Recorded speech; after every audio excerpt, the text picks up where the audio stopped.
All right. Natalie, whenever you are ready.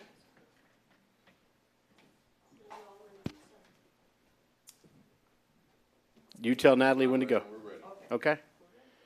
So we're off and running. We're ready? Yes, sir. Well, Mr. President, you already took out my introduction paragraph. But just to give you some background, my immediate right is Danny Gerwitz. Some of you with more tenure may remember him when he helped us in that settlement against the insurance company arising out of a hailstorm and recovered approximately $17 million. To his right is Susan Sullivan. Susan is a litigant with our firm. Oh, sorry. Can you hear me now? Yes, sir. But she's also one of our HR people. So if some HR questions come in, a lot of times she will handle the HR questions. So MISD has never had any legal problems with our work. Not many school districts in the Valley can say the same thing with respect to their legal counsel.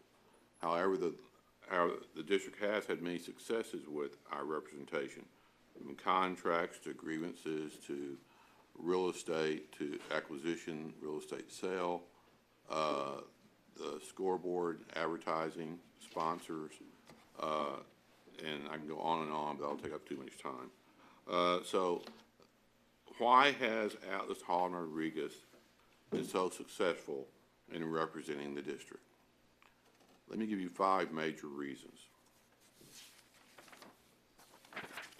And these are things we normally don't talk about in board meetings, but I think it'd be good for, if some of you don't know these factors.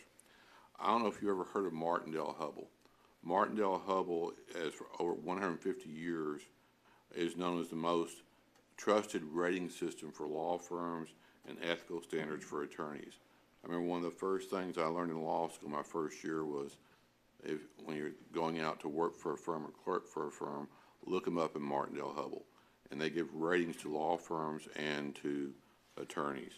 The highest rating Martindale-Hubbell awards to any law firm or any attorney is an AV rating. A is an Apple, V is in Valley rating. And those ratings are not easy to come by, as Martindale-Hubbell's rating system is based on other attorneys who have worked with you and know you. And the responses go out to, the questions go out to those attorneys, and they have a sheet they fill out rating each law firm and each lawyer. So, like I said, our law firm is rated AV, and the 3 attorneys sitting here are also rated AV, the highest rating Martindale-Hubbell can give, which goes for not only proficiency, but also ethics. The V is for ethics, and Danny, correct me, V is very high. AV's the highest. I don't know what the V stands for. The V is for the AV ethics is the part, highest. yeah.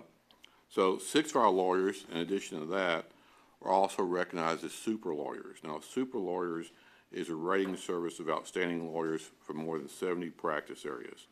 Super lawyers recognizes no more than 5% of the attorneys in each state. The next rating that goes along with super lawyers is rising stars. 2 of our lawyers are rising stars. To be a rising star, you must be 40 years or younger or in practice for 10 years or less. Now, for rising stars, it's a little bit different from super lawyers. Only 2.5% of lawyers in each state can be recognized as rising stars.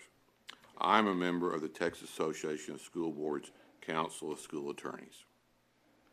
Second reason, we have represented the district for many decades. The district has never had litigation against us or anything we have done, whether contractual or in other matters, which we have worked on and prepared. Our work is proven. At every regular board meeting, one of the reports the board receives is pending or potential litigation. What is the response I usually give? None to report. No report. Yes. Number 3, we have a good working relationship with the district employees. I don't think we need to say anything about that. I know them well, work with them well, and I count most of them as friends. Those are the ones I work with. The ones that are not part of the most, I haven't worked with. Number 4, we know the history of the district, and we know how the district operates. We know how business operates with FMO, for example, or with purchasing, or with the superintendent's office, or whenever we know who to contact, we know who to discuss things with. Number 5, equally as important, compare our fees. For example, the hourly billing rate for me to McAllen School District is 1/2 of my normal hourly billing rate. For years, the firm has capped, and we continue to cap, the annual aggregate fee for non-litigation matters. So the question is, why do we charge low hourly fees and cap our billing rate? The answer is simple. Many of us and our spouses attended and graduated from the district schools. Our children attend, and our older children have attended and graduated from McAllen schools. For some of us, put me in this category, our grandchildren attend McAllen schools. That would have made you really old, Danny. I'm getting up I there. was thinking, this is making me feel better though. Well, Don't look at me. I have an 8th grader. I saw an 8th grader. well, you have children that have graduated from McAllen Yeah, schools. but I saw an 8th grader. One's at Stanford right now, I think, right? Okay. She was this morning. She was this morning. And many of our spouses, not mine, but I'll brag on Danny, have or are teachers at McAllen schools. For those of you who don't know, Danny's mom was a teacher and a speech pathologist. Was it Milan? No, at Milan. And Travis. And Travis. But more importantly, McAllen is our community, and we trust McAllen schools to educate our most, got to pause after yesterday, our most precious possession, our children and grandchildren. We are invested in the McAllen Independent School District. That is why we offer a cap on our non-litigation fees and charge substantially lower billing rates on non-litigation legal services. We charge these lower rates as we consider it an investment in our community, our schools, and in our children, our grandchildren, our nieces and nephews, which I do have a few that have attended and graduated McAllen schools, as well as our friends and clients' children. This is what makes a community, all of us working together. Thank you. Told you I'd keep it short. Always to the point, sir. So that Question? leaves us about 35 minutes, I believe, for the board to Grill us. grill you. I didn't want to use the word, but yeah, we're going to grill. So I will open the floor to anyone that may have a question for Atlas Hall Rodriguez. Also, Tony, David. And we have Trustee Eliseda on via Zoom, but I don't know if she's able to speak or hear us. A thumbs up if you can. Okay, she can hear us. So I'll open the floor to questions. I'll go first. Trustee Peña, you're not going first. I'm not going first. Trustee Suarez. I'll go first. Just because I'm going to ask the same question to all the firms. Board members might have a conflict with an item on the agenda, whether we own a business, whether we have an employee or whether we have a spouse who works for the district, or whether we work for someone that has doing business with the district.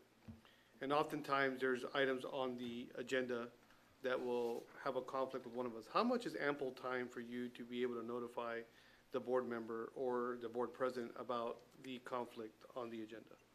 Well, it starts out with I first have to know if the conflict exists, because obviously I don't know who everybody would have a conflict with. So if a board member calls me during the day before the meeting, or takes me aside before the meeting and tells me what the conflict or what they think might be a conflict, then most of the time it's pretty easy. It's Chapter 172 of the Local Government Code, which I'm familiar with. But I have to know the details before I can tell you, is it a conflict that keeps you from discussing and voting, or is it not qualify under the statute as a conflict?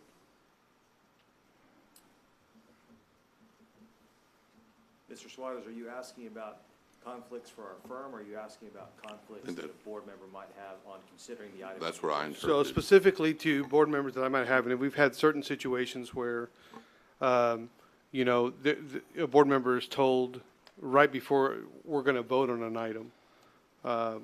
And so that's why I'm asking, is this normal practice to know right before the item is to be voted on? Or is it something that the firm looks at the agenda when we get it on Friday and say, look, there could be a potential conflict here?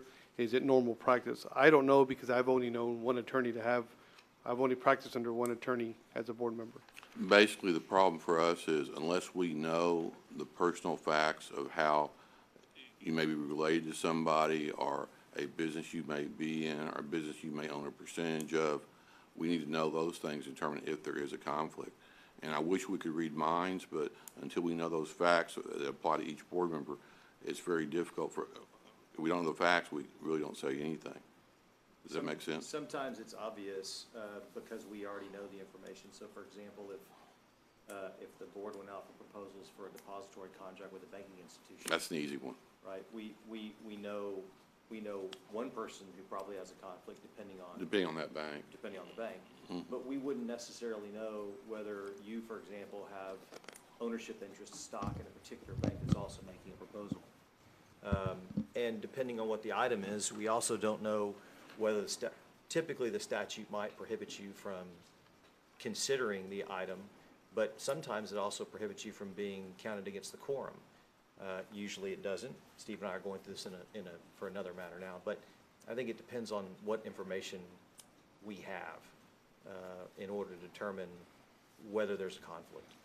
And the sooner we have the information, obviously, the quicker we can inform the board member. If I can add one thing, I do have some board members that have called me before the vote comes up and tell me the factual situation, then it's easy. But if the board meeting started and I don't know what the facts are behind the conflict for that particular board member, I can't say if you have a conflict or not until I know what the facts are. I'll yield the floor. Thank you, Trustee Suarez. Trustee Alvarado. And, Mr. Crane, these are questions I'm gonna ask everybody, so. Okay. It might not apply, but the first one is, who's gonna be our local representative, which is gonna be you? Correct. Maybe you can address if you're not unable to attend, who's gonna be your backup? Sure. I think I mentioned in my presentation, Susan has filled in for me at the times that I have not been able to attend for various reasons. Most of them have been either business or if I'm going to be out of town for something I have to go to. And Susan, I think you filled in a number of times for A me. number of times. Well, not that many, because you're usually here, but yeah, at least probably 3 or 4 in the last couple of years. Awesome. What's the typical turnaround for a contract you receive from us? I know it can vary, but what's your typical turnaround to get back to us? Let me answer it this way. On most of the items I get outside of contracts, and it depends really on the size of the contract and the complexity of the contract, most of them I will either turn around that same day or within 24 hours. Now, if the complexity is different, like on construction contracts, they're very complex. It depends on when we get the information, because some of the information comes in piecemeal. But once we have all the information, we can usually get it turned around, subject to reviewing the bonds, if the bonds haven't been turned in. The other issue is we require certificates of insurance from all the vendors. And if we don't have a completed certificate of insurance, we're waiting on the certificate of insurance. Okay. And I appreciate you sending the pending litigation is normally quiet, but, or normally very, you don't have anything to report. But again, I'm asking this for everybody. So we do have pending litigation on our agenda. How do you address that to avoid us having a lot of those cases pending for us in the board? You know, how do you keep things quiet, for lack of a better word? Well, I think there's two parts to that question. The first part is what we pride ourselves on and mentioned in our presentation is if your contractual documents are correct and they're good, it's hard for somebody to sue you, okay? And I take credit for part of that, but I also take credit for working with purchasing and having developed good RFPs and good RFQs to the vendors so that the terms are all spelled out. I don't know if you've ever seen an RFP from the district. If you ever turn on the backside, look at the fine print. We developed that fine print in conjunction with the purchasing department. And so your contractual documents normally is what gets you in trouble. If the contractual terms are not clear, if they're not defined well, then it leaves space for somebody arguing, well, this doesn't necessarily mean that, what you said. Our situation is different than what's described in the contractual document. That's where you get in trouble with a lawsuit. Okay. And my last question, what other school districts do you work with? Right now, we have been offered other jobs with other school districts, and they'll go nameless, but as a firm, we decided we did not want to represent that school district for various reasons. Okay. And how many years' experience have you had with school districts? And again, bear with me, I'm, you know. Oh, trying to I'm compare thinking, the I'm same- He's thinking. gonna have to add it up, it's gonna take a little while. Yeah, Calculate. I'll tell you the easiest way to add it up. You mean Steve, or do you mean Alison Rodriguez? Yeah. Oh, wow. Do we go back to Cy Mills? Yeah. It's been over 40 years. Well, Cy was in the 60s. Yeah. Okay. So that'd Continuously. be, yeah. And again, I'm. Do the I'm trying to ask decades. Questions that can apply to everybody, so to be fair, Yeah. I got you. I think we got your response. That's all I have, Mr. President. Thank you, I trustee. want to add to the answer that Steve gave or highlighted. When you said, how do you keep the wraps on litigation? Right. I mean, I think you keep the wraps on litigation Right. because the trustees, whether it's this particular set or people who came before you, have done a remarkable job of keeping the district out of bad yeah. situations. And to the extent anything your legal counsel helps to inform that, they participate in that. But that's, the real key is the The key's the board. trustees have just kept at least on the defensive side. I know you have pursued others in litigation, but. The other thing I'd add to that too is, and y'all know this, the McAllen School Board has always been prestigious and honest and ethical. And that's what distinguishes McAllen from other school districts, let's say, in the valley. And that's why I said that when you ask about other school districts we represent in the valley, it's like anything else. My mom used to always, she was a teacher, and my mom used to always tell me as a little kid, what was the old saying? Birds of a feather flock together.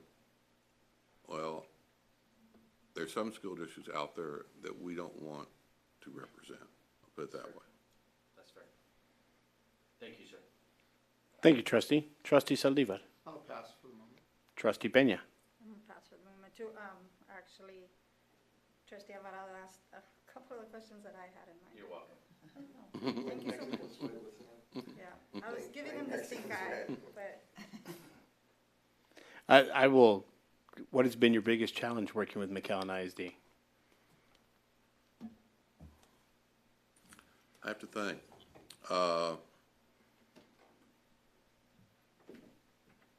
It's like, it's not the work so much, but I'd say the biggest challenge is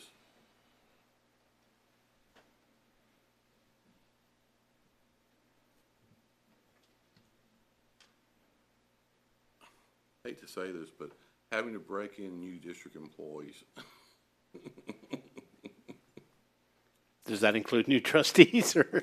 I'm just I saying- mean, although we're not employed, it No, is, I'm but the newest kid on the block. no, but anytime somebody comes in, let's say to a position that they haven't had before, it takes time to show them the process, how things work in McAllen, how things are done in McAllen, because there's some people who've come in, they're not at the director level, but they're sub-director level, and they said, well, that's not the way we did it at the city of McAllen. And I said, well, I don't know what you did at the city of McAllen, but this is the way we do it at the school district. And President Farina, I think when we actually had a presentation several years ago, and I can't remember who was on the board at the time, but we had gone back through the number of trustees who had served and the number of superintendents who had served while Atlas Hall and Rodriguez was first Atlas Hall and then Atlas Hall and Rodriguez was representing the district. And I can't remember, there were lots and lots of trustees.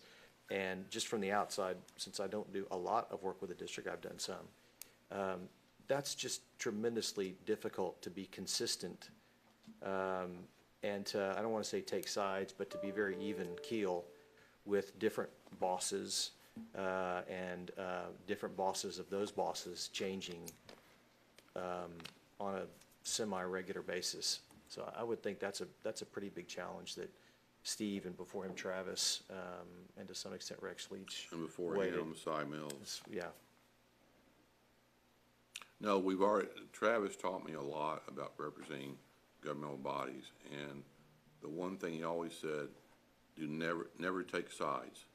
And I think we've done well with not taking sides. We try to treat everybody equally and not take sides that have nothing to do with legal representation. You have people that want a certain thing for special education, or they don't want it for special education, or they want a certain thing for security, or they don't want it for security.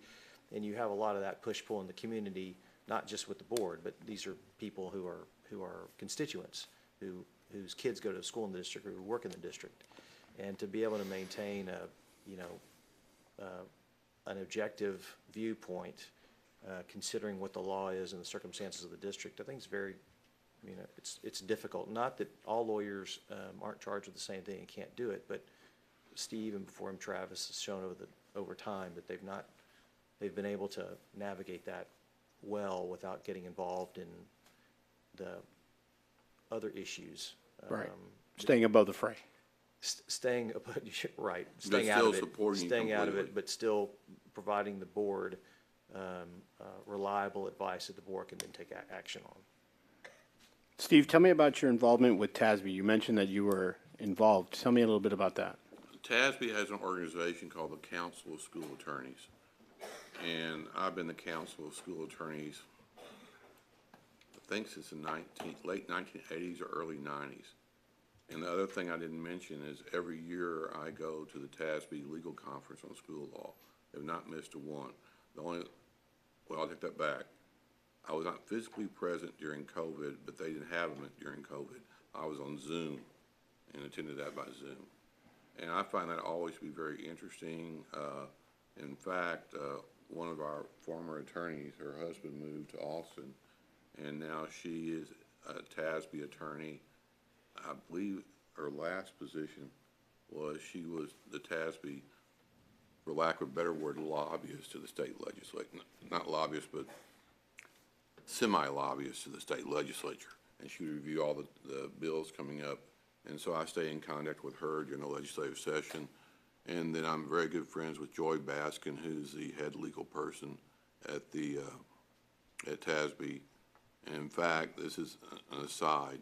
I got an email, and all the Council of School Attorneys got it too, that if we could be of assistance to Uvalde, and they gave a number of things, here's the way to contact them, et cetera. So that's the way that the council works, as there are attorneys from all over the state working on with the same idea in mind, is to represent their boards as best they can. And so they're a great resource for knowing what's going on in the district and going on across the state, and also in the upcoming legislature. And do you provide any of that feedback to whether it be Dr. Gonzalez or Mrs. Richards or Mrs. V, Dr. De Hoyos, Ms. Felix from purchasing and accounting? Just this spring semester, I've sent Dr. Gonzalez a number of alerts about various things, and it really depends on what the alert involves. If it involves Mr. Miller's department, I'll forward those alerts to him. If it involves Mr. Wildy's department, I'll forward them alerts to them. Superintendent, forward alerts to him. And usually the alerts really are more for the lawyers, but I want to involve the various district people that are in those positions. Here's what may be coming down. Got it. I'll open the floor to any other questions. Mr. President, I have a question. Go ahead, trustee Saldívar. When do you tell your school client to contact you regarding a matter with potential legal repercussions? Immediately.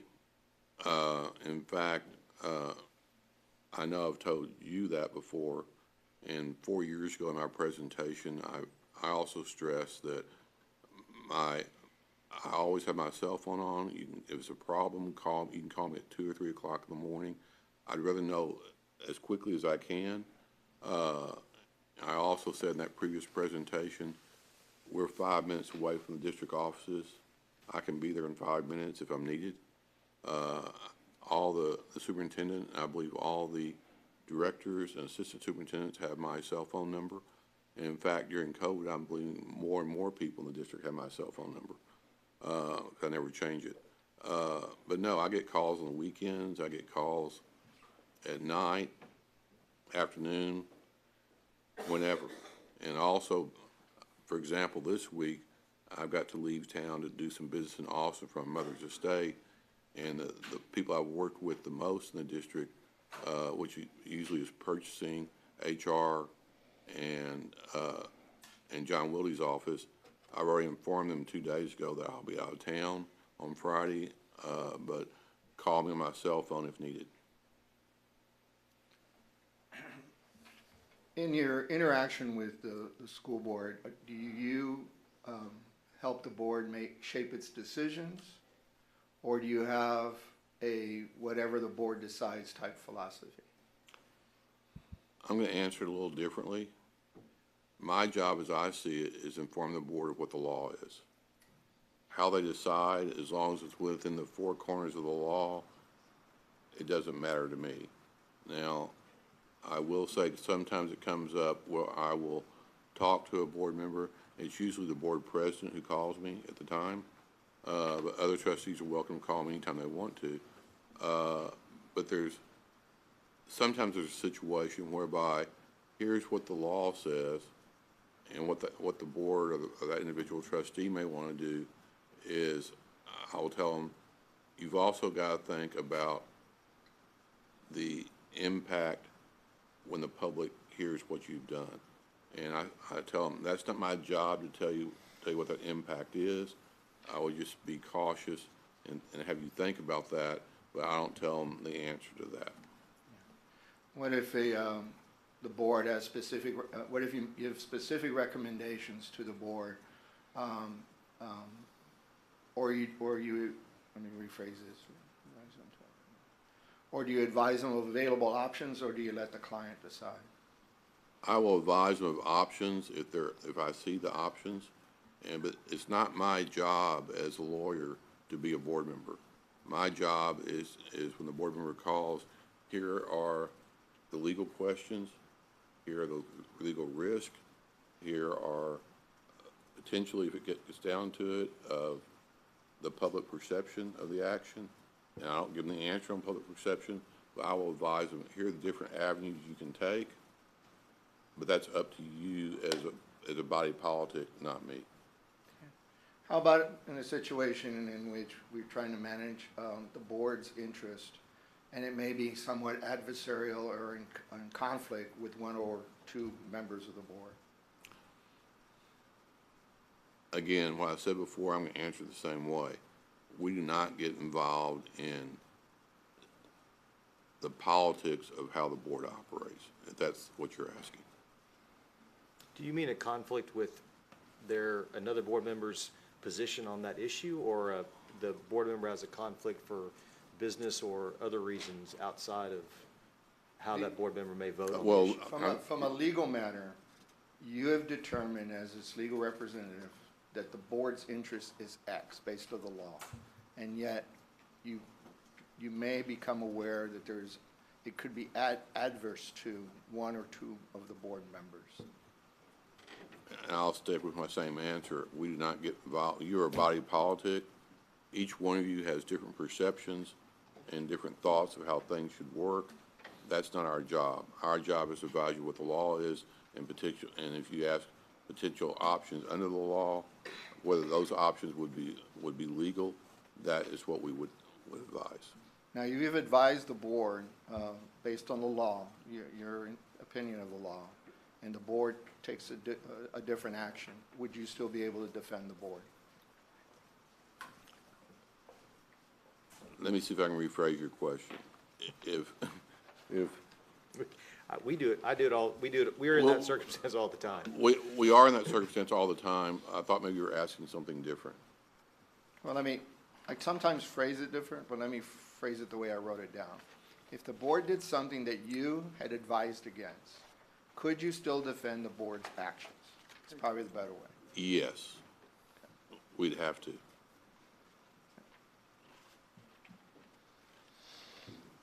And that has happened in the past. Not with this board so much, but I can think of some boards in the past who they asked me what, if they should do it this way. I said, if you do it this way, you may get sued, or you may have some legal issues, but we're still obligated to defend you in those legal issues. Unless it's criminal or Unless it's fraudulent. criminal or fraudulent, yes. From a conflict of interest, and I have an impression given from the training I've received, but from a legal perspective. If I ask you, this is my scenario, do I have a conflict? And you were to say to me, I don't see, you may or may not, and it'd be better that you do not vote. Is that a fair statement that you make? That's a very fair statement. And for those of you who know me, I know I've been criticized about being too conservative, but being too conservative keeps you out of legal issues. Now, as a trustee, it's up to me to make that determination based on that legal advice. Correct. So even though there's a legal implication there, I don't see it quite the same way, or I disagree, and I take it upon myself to vote, it's on me at that point. Correct. Thank you. By the way, I want to follow up with that answer. Our job in representing the district is to protect each of you as best as we can, but more importantly, protect the board as a whole, if that makes sense. Never happened before, but I've seen examples of this in other parts of the state. We have a rogue board member, and the duty is to try to protect the rogue board member as much as you can, but your other major duty is also protect the rest of the board members. And on conflicts of interest, Mr. Saldivar, those statutes are written not necessarily to avoid conflicts of interest, but to avoid potential conflicts of interest and the appearance of impropriety. So you might have an actual, you may have voted against your interests, right? And you may have disregarded the conflict because that potential exists. That is the reason I think Steve and I think most lawyers probably are on the conservative side. And if it's a close call, there probably is a good reason to say there's a conflict because of the potential impropriety, not for any actual impropriety. Follow up on that. If there's a perceived conflict of interest, using that term,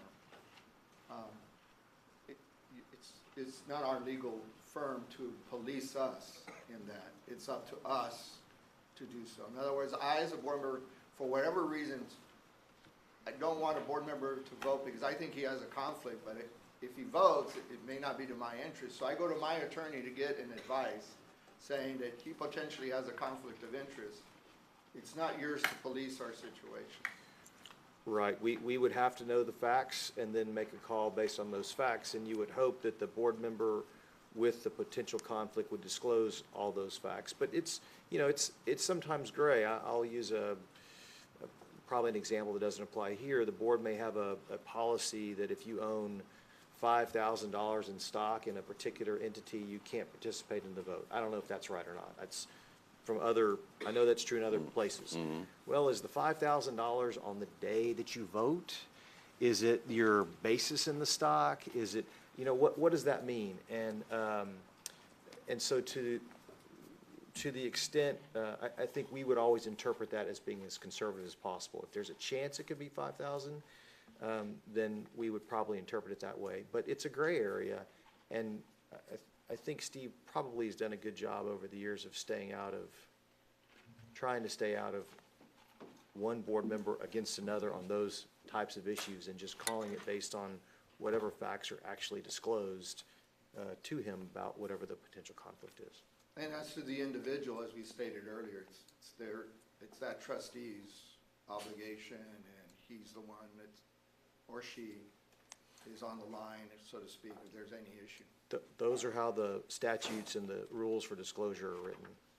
And I will add to that, that I believe, you know, when you, and Sophia, Ms. Pena, I'm gonna use you as board member, but that's part of the reason you have the TASB training, is to go through all that, so each trustee knows what the conflict rules are.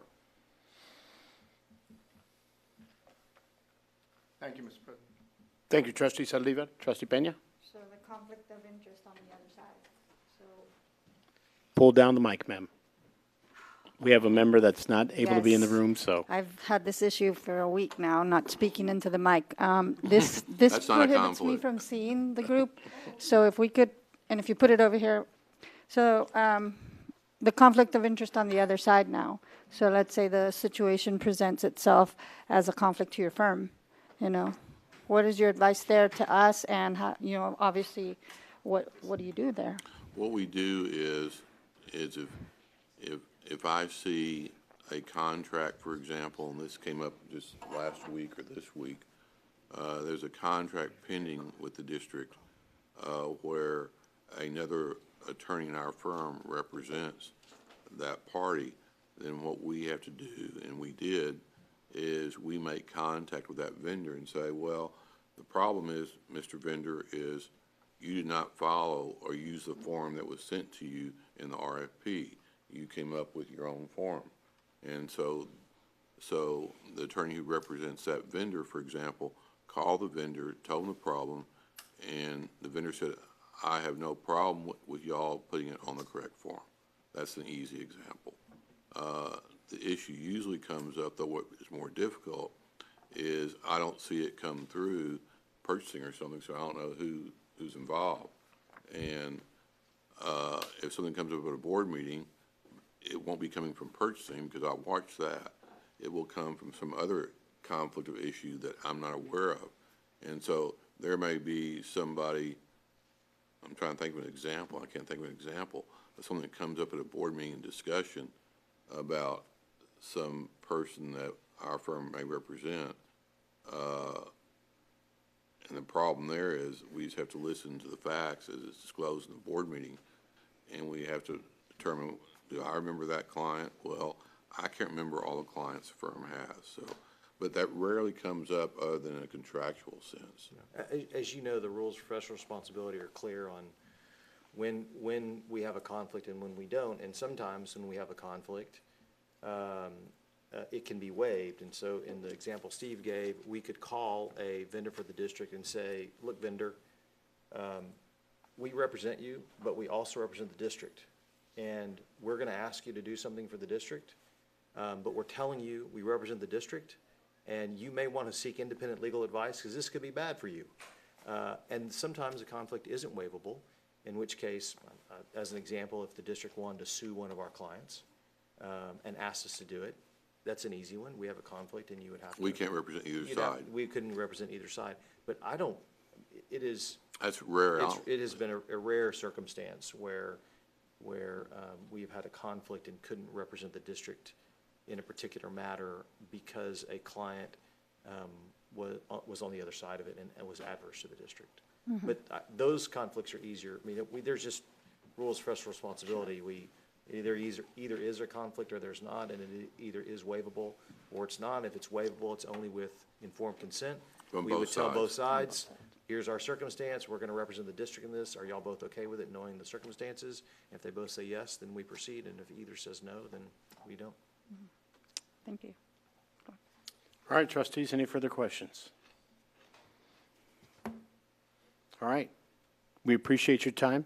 Congratulations. This is the least amount I've ever heard Sergio talk, so that's a pretty good, that's a good record You there. know, he doesn't, Sergio as the CEO is not involved with providing He's- any legal right, services or he's not supervising licensed attorneys, anything like attorney. that. But, But he's he's important. here to see how the sausage is made when we are dealing with clients who have RFPs or who want to talk to us about anything that we do in providing legal services.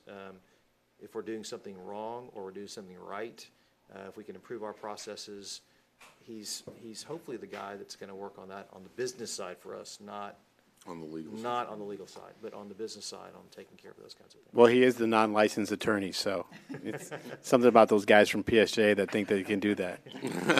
But thank you for your time this afternoon. Thank y'all. Thank you so much.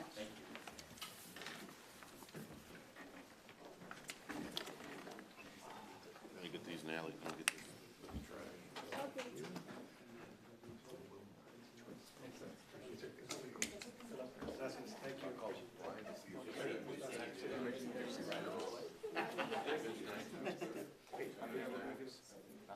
Thank you, good to see you, good to see you again. What's that? Well, thank you. My son told me, I'm gonna grab this. I was like, oh, okay. There you go. Good to see you again. I was like, where'd you go? Oh, where- Good to see you. Thank you. Appreciate it. Thank you. Okay, brother. Dr. J? Appreciate you. Did, you get the other issue solved with, for graduation? You said Bridget was gonna talk to her, Tony, thank you. You said Bridget was gonna talk to that mother or talk to the principal on the transgender student. Oh, yeah, I think we need to do that. I agree with you. yeah, the official name is on the diploma, but Yeah. whatever, butterfly, whatever. Right. That's all I wanted. Thank you. Okay.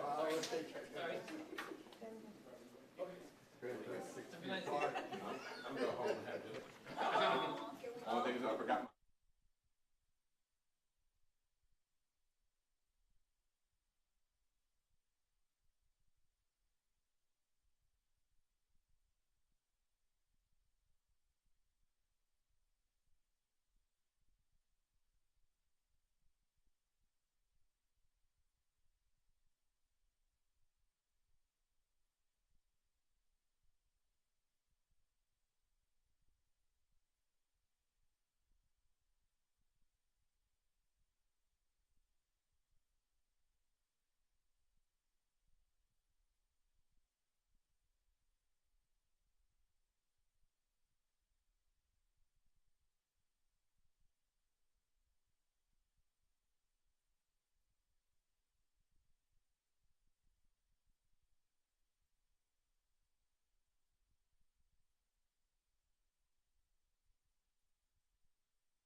Good.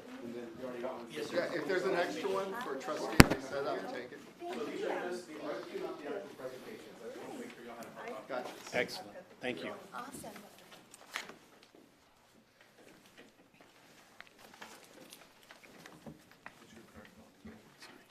Okay, board, so this is our second firm of the morning, of the afternoon, I should say. My apologies. For RFP Q 2023-100, General Legal Services. In front of us, we have O'Hanlon, Demarath, and Castillo.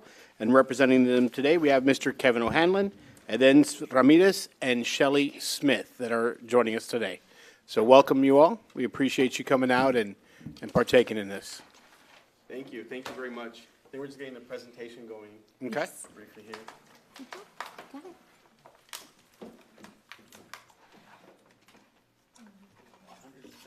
Okay. Hey, Tony, what are y'all doing? Shooting? We haven't seen it since then. Don't shoot it. Okay, let me know if you need something. No, but you can't just shoot it either. You trap it.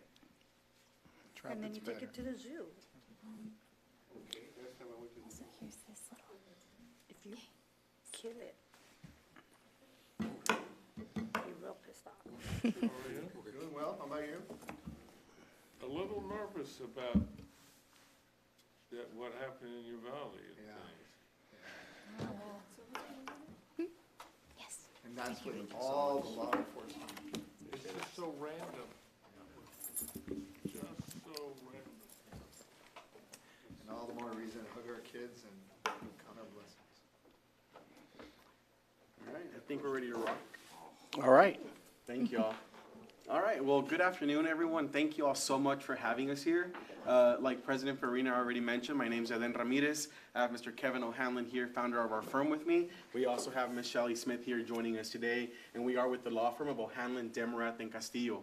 So it really is our pleasure to be here before you all, being able to present and talk to you a little bit about our firm, hopefully being able to present who we are, what we do, and why we think we'll be a great fit for McAllen ISD here with you all today. So we'll go over, there you go, a little bit about our firm. We are a statewide firm. We hold 4 offices, North Texas, Austin, San Antonio, and South Texas. So we are a local firm here in the Valley. Our office is located about 10 minutes from here, down far, right by Costco.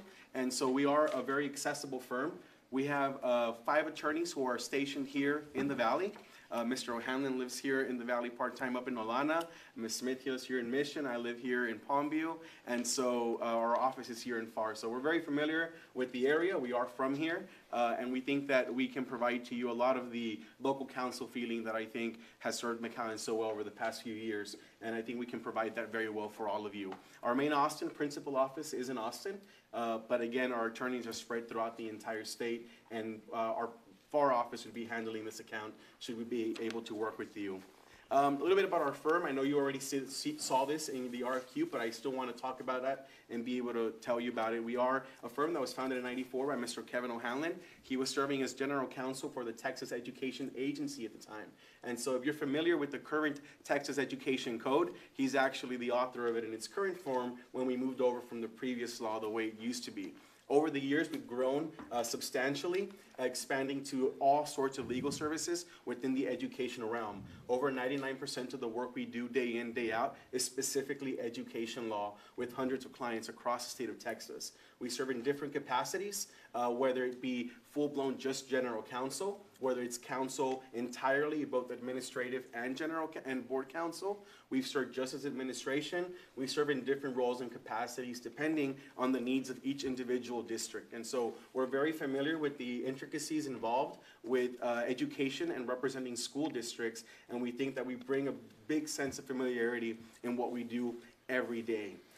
You all asked about the statement of financial stability, and I thought that was a really interesting question. I thought that was really good because our firm is very financially stable and secure in terms of the work we do. You have over 30 years of trusted leadership in our firm. We've never not been able to provide services on account of us not being financially stable. So we're very proud of this and wanted to reiterate that you're hiring a firm that is financially stable, that is secure, and that's here in the long run, not one that's just popping up shop once in a while and then closing down after that. So I wanted to touch on that. Certainly, a lot of the work that we do is work that you're familiar with already, being school board members. And one of the great things about our firm is that we are, in fact, a one-stop shop. So with us, we're not outsourcing work everywhere else. We have the talent and the capacity in our firm to conduct all the work in-house internally. And so just a little bit of what we do general school law, and that involves everything from board meetings, policy development, competitive bids, election, freedom of information, First Amendment. I mean, the list is really exhaustive in terms of what we do. The best way I can answer what we do is that there is nothing we don't do in terms of school law. So we are a one-stop shop, and I think you'll benefit a lot from that with us because you're going to know who you're working with and who your team is as we move forward with this. Our primary team, I do want to highlight Mr. Kevin O'Hanlon and Mr. Benjamin Castillo. They will be sort of the face of our firm with you, specifically at board meetings, specifically working with the board. And so their experience in dealing with this is just, of course, exhaustive. I can go on about Mr. O'Hanlon, and I think you've all had some experience with him already working here. And so, you know, he is a school law legend here in Texas, and we're very fortunate to learn with him as we do this. And Mr. Benjamin Castillo, right, one of the youngest partners in Texas who kind of climbed the ranks of school law after being himself an 18-year-old school board member and really understanding the intricacies of working in education law from a very young age. So that's our primary team we're putting forward. But in addition to that, we do put forward all our team, right? Every attorney will be at the hands of McAllen ISD to work with anything you need. And what I mean by that is that I know we submitted a final offer regarding being able to provide a flat fee service. And so all of our attorneys have specific talents that they are able to provide you. For example, Ms. Christy Godin, she was the Assistant Attorney General for the Open Records Division with the Texas Attorney General in Austin. Brings a wealth of knowledge in the open records world and Freedom of Information Act. So currently our clients work with her closely for open records and things of that nature. In addition to this, we have a great litigation team put together by Mr. David Campbell, board-certified attorney in civil and Texas superstar lawyer as well. Moving on from that, we have Ms. Shelley Smith, who works very closely. She used to work with an insurance defense firm, is familiar with all of the third-party matters that deal with litigation. Myself, I deal with general counsel every single day, day in, day out. I work closely with superintendents and HR departments. The beauty of our firm is that there really is an attorney for everyone here, specifically at the administrative level. You can have the confidence that your administration is going to be fully supported by an entire team of lawyers who are going to be accessible to them. And so if you do accept, for example, our flat fee agreement and you are comfortable with that, it means that no matter how many times they call, how many emails we do, how much time we spend on you, none of this will ever change. And your administration, to the extent that your superintendent allows it in terms of working with us, will have access to an entire team of lawyers here with O'Hanlon, Demarth, and Castillo, who really do bring a lot of knowledge and experience to every field and every facet of education law within a school district. Some of our experience, we work with lots of school districts, right? Here in the area, PSJA, Brownsville, Edinburgh, we have different arrangements in big districts and small districts. McAllen ISD is a size of district that we can take on very comfortably and work with very professionally because it's right within the area that we work in, and we're proud that we are able to do this kind of work for you. So again, we touched a little bit on what we do, but we do everything that you see listed on here. We are available 24/7. I will tell you that one of the things I pride myself in our firm is the commitment of availability. And what I mean by that is that I have board members in other districts who are nurses who can make board meetings sometimes, and I'm with them on the phone at 6, 5 a.m. when they're out of their shift to bring them up to speed. That's the type of commitment we take. We take your police chief calls at whatever time they come in if they need assistance with us being able to handle a situation, for example, like what happened yesterday in Uvalde. Your superintendent has the direct access to all of our phones, as will you as the board, and we will answer the phone call anytime that we have to answer it for you. Available for text messages, that's also something we take a lot of pride in.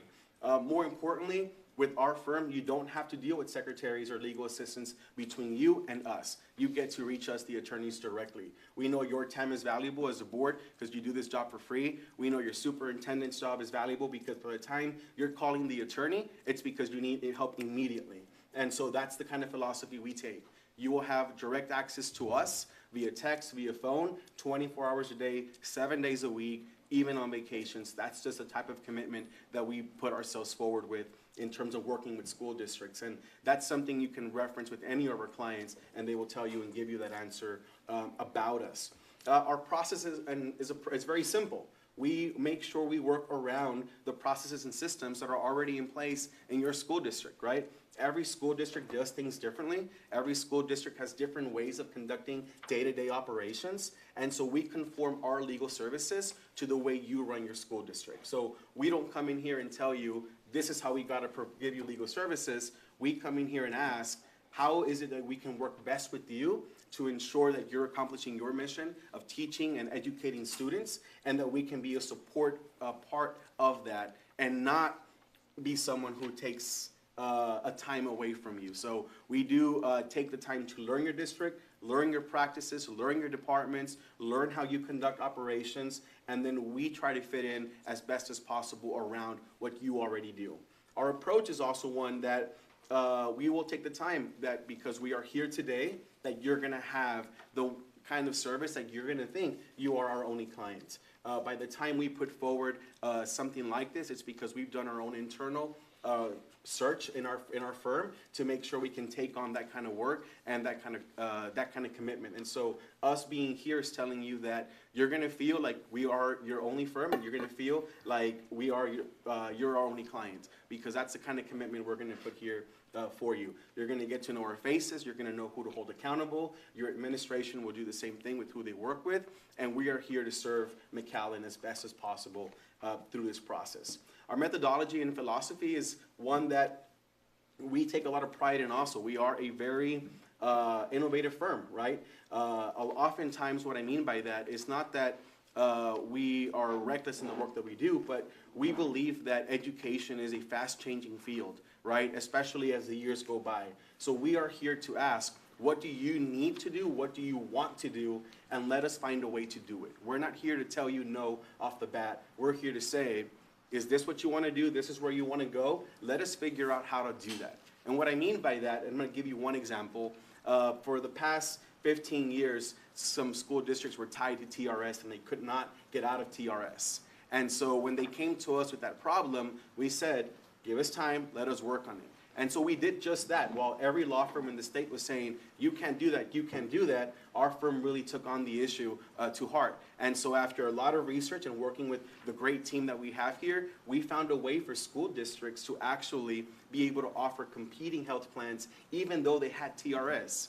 That blew up in the state over the last 2 years so much that the state legislature had to codify some of what we were doing because there was no way to stop it. And so when a school district came to us and said, you have this issue, we want to fix it, we want to offer more for our employees, before we said no, we said, let us check it out and see how to get there. And we did legally, responsibly, and our school districts were able to succeed in their mission. And that's the kind of attitude we take to the work we do. We want to make sure that you are able to be as innovative, as forward-thinking as possible with a legal team who's going to back you up along the way to do that. That being said, of course, we have a responsibility to say no when we can't, right? But before we do that, you have our commitment that we're going to put forward the work that we do. And we've had some of those experiences here sometimes when they call Mr. O'Hanlon on some occasions when we work here. So we're very proud of that. Additionally, confidentiality, our firm, we take a lot of pride in that, right? You never hear from any client that we work with that our firm is out there saying things or doing things. We're a very confidential firm. We work very closely with our clients. We take our job serious, and you're going to have that.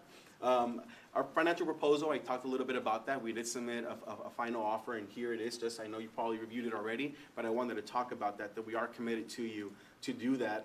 And our references, right? I know that's also in the RFQ, and I really encourage you to reach out to these people. We've included superintendents and board presidents, so you can see both the administrative and board aspect side, that we really do stand by what we say, and we think that our clients who we work with are going to tell you the very similar story that I just told you right now about why I think we're a great fit for McAllen.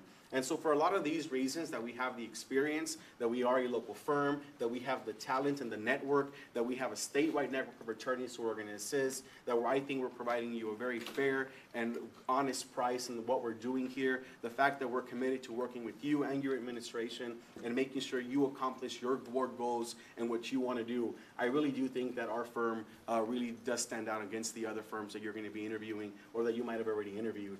I think we can do a great job for you. And like I tell most clients sometimes when they're moving on from a long relationship to a different one, is just try us out, right? Our agreements are the kind that you can cancel at any time, okay? You get that flexibility. We're not the kind of firm that's gonna hold you to a contract, right? We're the kind of firm that's here as long as you want us. And while as long as you want us and you give us the shot, we're confident that just giving us an opportunity will show to you you've made the right choice in hiring our firm moving forward. So we look forward to any questions you might have for us. The three of us are available here. And thank you so much for letting me present to you a little bit about who we are and why be great for McAllen. Thank you, Mr. Ramirez. A great argument on your behalf. We appreciate that. May I say one thing? Of Let me course, add sir. One thing. There's kind of, with respect to the philosophy, there's two kinds of government sets of lawyers. There's two kinds of philosophies with respect to that, especially when you're dealing with political subdivisions. There are those that will tell you you can't do things unless I can find a law that says you can. And there are those that will say, unless it says you can't, you can't, okay? We're in the school that says, unless there's clear authority that says you can't do something, then we're going to tell you not only that you can, but how to do it. Sometimes, like the governor's mask mandate, when they even say you can't, you can't. Because we're up at the Supreme Court with them right now in terms of that. We've managed to hold off the governor for multiple years with respect to that. We've held off the TEA with respect to Houston ISD for 3 years at this point.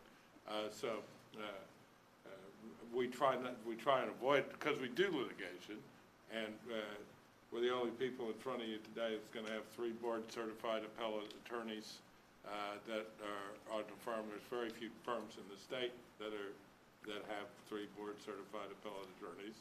I'm one of them. Also have 2 board-certified litigation attorneys, and I'm one of those.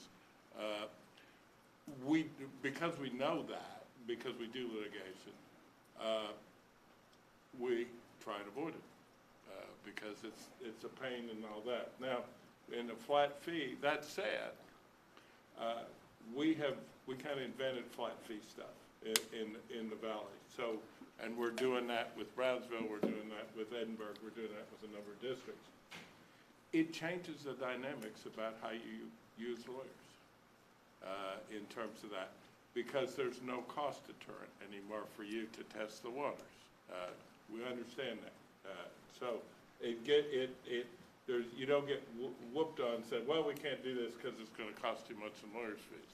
So it kind of frees the mind a little bit with respect to y'all taking some legal risks in terms of that. Well, again, we dispose those and all that. But the whole idea here is to create the circumstances in which, instead of lawyers telling you can't or can't do stuff, y'all decide what you need to do.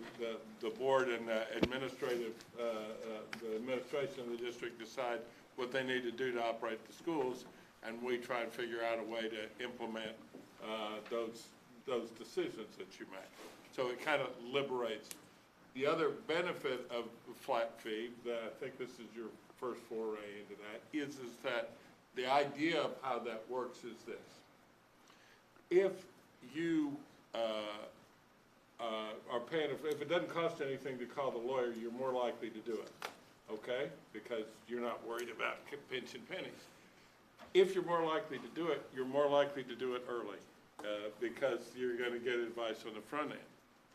If you do it early and you can make better decisions with respect to assessing the legal risk. If you make good decisions with respect to the legal risk, there's less ultimate lawyer time involved because you don't make the mistakes, and it's the curing the mistakes that cause the bigger legal fees. It's always more expensive to fix a problem than to prevent it. So the idea of all of this is to kind of front load the process so that, and ultimately, once that comes in balance, then you've reduced your overall legal involvement, if you will, by getting advice on the front end. And so it kind of frees up the decision-making process, but that's how it circles back. Excellent. All right, at this time, we'll open the floor to questions. Mr. Suarez? Thank you all for coming. Thank you for presenting. And I'm going to ask a question in front of a legend, so that's I love that. that's impressive. The That'd be question you. is what? No, no, not questioning you. A question in front of the legend. Oh. So I'm sure you know this through other board members and other districts that you do. There's always board members that are involved in either being a vendor to the district, their employee or their spouses or significant others working for the district, doing business with the district. And oftentimes there might be an agenda item that might have a conflict with one of the board members. My question is, how much time after it's been posted do you notify a board member or communicate with a board member about a potential conflict? Immediately, if we are aware, we review all the agendas. We're up on the conflict law, but sometimes we're not up on the family relationships, okay? So sometimes something emerges, less so with respect to Chapter 171 and 176 conflicts of interest than it is with the nepotism statute, because conflicts under the conflict of interest under the local government code are first degree, and just in casual relationships, you know more about trustees than that. But once you get off into in-laws and cousins and things of that nature, it's not as transparent to us in terms of looking at that. So a little more complex with respect to nepotism in terms of that, but we review that, and if we see something, then and we kind of know, we try to get to know you and who your families are, so we can advise that. We're not snooping on you, but just kind of keep an idea. And we'll do training on that for y'all to ask the questions and that as well. But immediately, we review those for conflicts of interest immediately when we see the agenda. And we'll alert. And the simple expedient in most cases is to file CIS form, which is the state form for conflicts of interest, or an affidavit. There's two different forms under the two different statutes. And under 176, you don't even have to not vote. You just have to file the affidavit, and under 171, you have to recuse yourself in terms of that. So we do this a lot in terms of that. We review agenda items for that. So we'll be up. We'll guarantee you we're up on the law. Sometimes we're not 100% up on the relationships. So as those become apparent, then we'll jump in on that. So it's one of those things, again, it's real easy to file the affidavits, one-page form, put it on file and all that. It gets complicated when you have to dig your way out. So questions early prevent the more involvement later. Very fair answer. Thank you. Thank you, Trustee Suarez. Trustee Alvarado. I had some, I'll get to his questions I asked the previous one, but I just want to follow up on that. My wife's a teacher here in the school district, and if we come up to vote on the budget where we're increasing the pay, and a board member comes to you and says, Mr. Alvarado has a conflict, how do you address that? Like I did, I think, the last time, which was, if it is a general pay raise for all employees, and you're voting a raise for a class, it's not a nepotism issue. And I think just to add to that, how do we address that specifically? I mean, look, we talk to the board, you know what I mean? We talk to you. We're not gonna go around you trying to figure out something, right? If we're aware of something, you're gonna have our communication with you, right? Mr. Alvarado, this was brought to our attention, and then we'll get from you, yes, my wife does work here, no, she doesn't work here, right? And if she does work here, then we'll talk about the issue and say, all right, well, what is the item on there? Right, well, this is the law behind it, this is why we need to do it, and this is the actions you need to take, whether it's abstention, whether it's you can vote or not vote, or whatever it is. But how we handle it is we talk to you. I mean, there's just the way it And is. it's done here in the meeting, or is it done prior? Or how- If we not, so this is how again, my recommendation back to this other philosophy.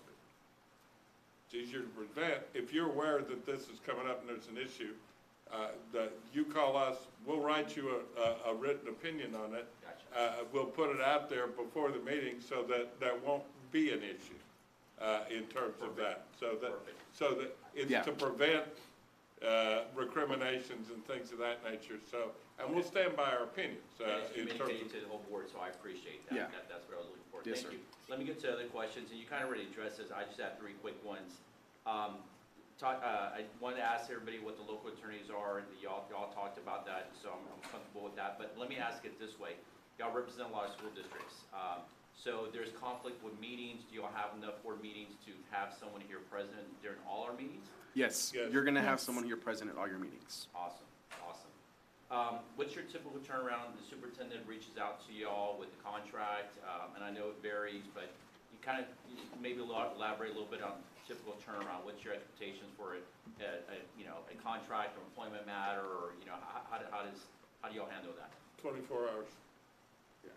Or the deadline you give us. I mean, if you tell us I need it done by this afternoon, I'm super busy, I forgot about this one contract, I need it reviewed. I mean, if you need it by 5 o'clock, we'll do what we gotta do to get it to you by 5 o'clock. I mean, bottom line, Yeah. we're here to get the work out that you need. It's just something that if the owner comes to you, superintendent, you'll talk to him as far as, the turnaround and all that. Okay. Quicker, once again, quicker avoids problems. So, again, it is more expedient for us to get on an issue immediately, in terms of total elapsed time, than to let it fester and all that. So what we've learned on how to manage these is not letting grass grow under any requests, and we get on stuff because it makes the whole thing more efficient. Awesome. The last question is, in our agenda, Mr. Hanlon, and to everybody, but I know you've seen, we have something called pending litigation in closed session, then we come back and open. Typically, it's nothing's ever discussed on that. There's no action needed. Things in McAllen are pretty stable, in terms of litigation. We don't have any, too often, anything out there public, that litigation with the school district. So I guess I'm leading up, how would you help us stay out of that realm, stay out of litigation, stay out of issues? What's your philosophy on that? Well, to tell you what the risks and rewards are every time and let you make the decision, okay? With respect to litigation, it is our philosophy that the lawyer doesn't run the litigation. The client runs the litigation.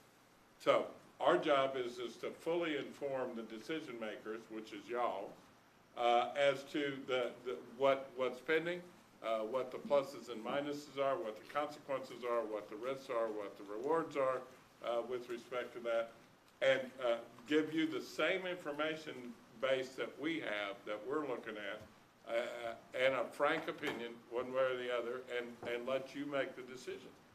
So if we end up in litigation, it will be because, if it's us initiated, it's because you want to do it. Right. Okay? If we end up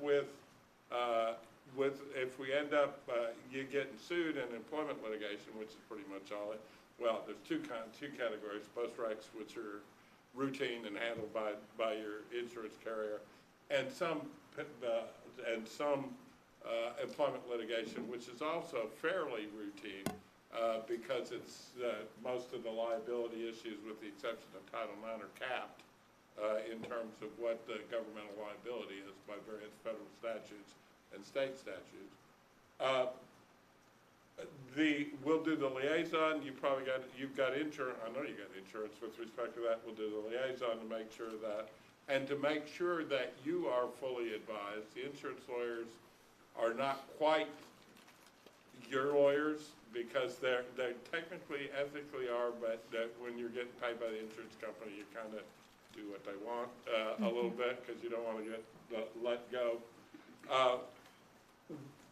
We will advise you with respect to that, but it doesn't mean we're going to try and step into the relationship or take over the case, but we'll answer your questions frankly with respect to that. So our solution, our philosophy with respect to litigation is your philosophy.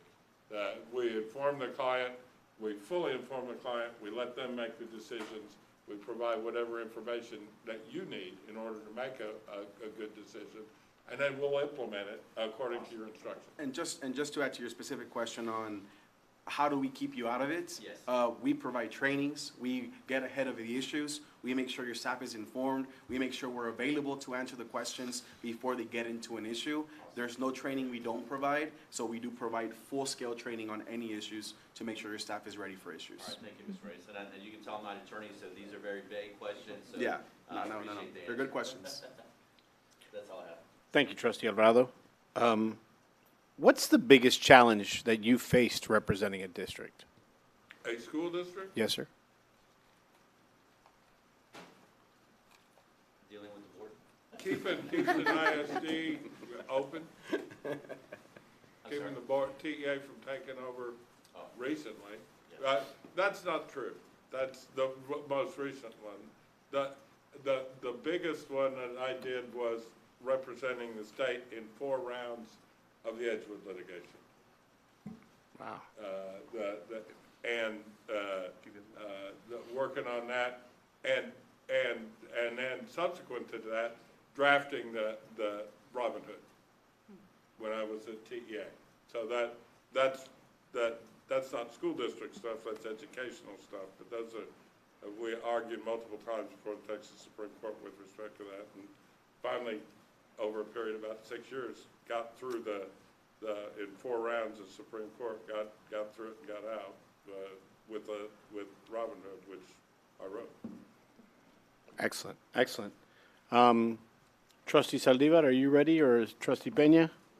I'd like to. They're going to defer to each other. Well, before we get back to them, I do want to, I don't know if you've been made aware, we have Trustee Aliceta joining us on Zoom. She's not asking any questions, but she's just listening in to all of the questions that we're asking. All right. Trustee Saldivar. Thank you, Trustee. President Farina.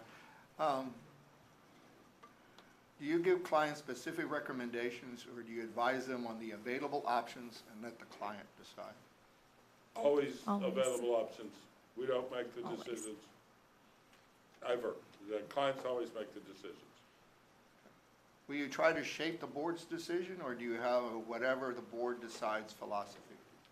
We try to shape the board's decision by providing them the most accurate and timely information, unbiased by any particular, or unvarnished by any particular slant, so that you can make a rational decision in the best interest as you see it, based on the best available facts. But we don't get involved in your policy making. Your policy is what you want to do as a board, right? We don't get involved in the policy side. We're just your legal counselor to tell you what your options are, what's going on, what is best, what is legal. But the policy side, that's your board and that's you. We'll tell you the risks and rewards for what we think as the possibilities for anything as we see it, but ultimately decision how and when to proceed is always yours. It's always the client's. How would you manage a situation towards the board's interest? Maybe, or become adversarial to one or more of its members? The board, it's easy, that's actually fairly easy in terms of the ethical responsibilities of our profession. Our client is the board, which is the corporate entity. And that's who we represent. It is absolutely happens, we see it every day, that people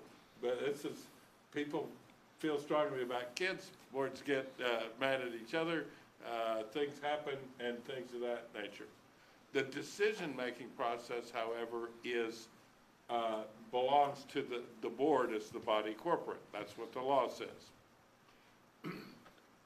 We stay out of the controversy inter-board decisions by knowing what we do, okay? Here's what we do. We advise the board with respect to its decision-making process, okay? We answer their questions, we tell them the legal consequence of what they're doing and what the law requires and what their options are, okay? However, the answer to that information doesn't depend on which side of an issue you happen to be. So everybody's gonna get the exact same, they may ask different questions, but they're all gonna get straight answers with respect to the legal implications, the how-tos, all of the other stuff with respect to any dispute they have, and they can rely on us to stay out of the policy decision with respect to that. That's how you survive. You can't get on sides. You have to fairly inform the deliberative process as to what their policy options and prerogatives are, and then let them do what they're elected to do. So how you do it is to understand what our role is, and our role is purely to advise the process and not to get into any policy decision. Now the board has made something in that they've gone against the advice. And can you still defend the board's actions? Absolutely. The question that we have with respect to because advice is that. One, what we advise the board, and quite frankly, is attorney-client privilege. So it's nobody's business what we advise the board. So assuming that the board takes an action and we said that this is risky and they decide to take the risk, for example, so what? That's what they decided to do. If we've informed them that they're taking the risk, they take a risk, eyes wide open, so be it. That's the decision that we made. We're not going to not represent a client because we might have made a different policy decision, because we don't make policy decisions. We simply execute the policy decisions that are made. So assuming that it's not illegal, we're not going to, we have ethical responsibilities if there's some conspiracy or something of that nature to violate the law, but assuming it's just something that we may not agree with or not, doesn't matter, because it's not our decision.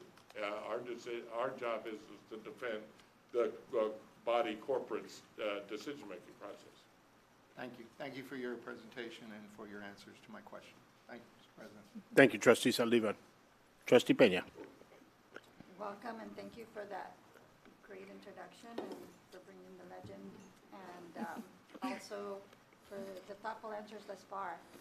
We spoke a little bit about conflict of interest on our end, but what about a conflict of interest arises with your firm and the situation at hand? How do you handle that? So we currently don't have any conflict of interests representing you, okay? We don't have any, none of us work for you, none of our employees or spouses or significant others. We don't have any business dealings with you that are outside of this. So we're not conflicted out of being able to represent you, right? If there are issues down the line, and I can't imagine what they would be, right? That would conflict us out of something, we disclose it to you. I mean, we're not gonna put you in a position to hurt you, right? We're gonna be in a position to be honest with you. So if there is a conflict that were to arise with our firm for whatever reason, then we make a full disclosure to you and, again, tell you the risks and the rewards, and you make a decision on how to proceed, whether it's bringing in somebody else for that specific matter. I mean, there's multiple ways that would be handled, but we would never put you in a position to hurt you. So the issue on that is that it doesn't arise that y'all don't do business with other school districts very often, and we represent mostly school districts. Where the conflicts sometimes arise is between school districts and cities, and we don't represent the city, or school districts in the county, and we don't represent the county. So that's where there may be some some issues with respect to that, if that was, if you were to do something with FAR or something of that nature. Well, I'll give you the example. The natatorium, with respect to, we represented both PSJA and for a while a suitor, which was the Edinburgh ISD, which after that deal got that they were a possibility if that deal with FAR failed. We disclosed our relationship with both. We maintained confidential relations. We didn't tell either one about we got a waiver from both in order to do that because our primary negotiation was with the city and it wasn't with the two districts. We ended up making a deal with the city and City FAR and PSJA. But there was a brief moment where they were both kind of in the water, and we disclosed it. And if either one would have objected, we'd have stepped out of both. So that's how we would do that. Thank you. So obviously, everybody that we're interviewing today met all of our basic, requirements, and you did a good job of introducing your firm. And so, what's going to set you apart from the rest of the firms? We know you're going to be accessible. We know, that you work with other districts and stuff. But what really sets you apart? Why would we pick you today? Right. Look, one thing I think will really set us apart, and I saw the list of who you're interviewing, so I know who they are, right? I can tell you that two out of the four don't have an office near you. The closest one is Harlingen, okay? So that's just for starters, right? We're just 10 minutes down the road. Number two, one of them, the other firm closest office is San Antonio, also not here, right? Just off the bat. But more than that, I think what's going to differentiate us is that we are big enough to do the work, but small enough that you get to know who we are. I mean, we're not a firm. One of your firms that you're going to interview after us has 80 attorneys. You know what I mean? It's a corporate firm that just moves work down the line, down the pipeline with high billable hours to get in the work. I mean, that's just the way it is, right? Our firm is not that, right? You'd be getting a firm for a flat fee that would incentivize us to just get the job done and be out of your way. That I think really sets us apart because we're not going to be here to, and excuse the expression, sort of milk the system and try to get money out of you. We're here because we put forward an honest, flat fee for you that says this is what we'll do, and that's going to incentivize us to make sure we just get the job done and be out of your hair. I mean, that's what we're here to do. At the end of the day, we're working for the kids here, no matter how you look at it, and we take that to heart. The work we do is ultimately because it's going to affect a student in the classroom. Your administration works with that, you work with that, we work with that. So we know that the work we're putting in goes down to that. What represents sets us apart is that, like I said, you get to see us, you get to know us, we're down the road, we're going to be part of your school district to the extent that you want us to be part of your school district. We're not a big corporate law firm that's going to treat you like another client, right? We're a firm that's going to treat you like our only clients. With respect to the other firm, they're a charter school firm, right? They're not a public school firm, so I'll just leave that at that, right? Most of their clients are charter schools, not public schools.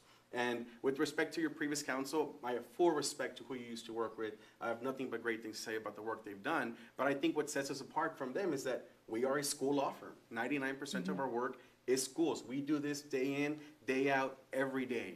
And so we take that to passion. What I mean by that is I'm a former school administrator. Right? Mr.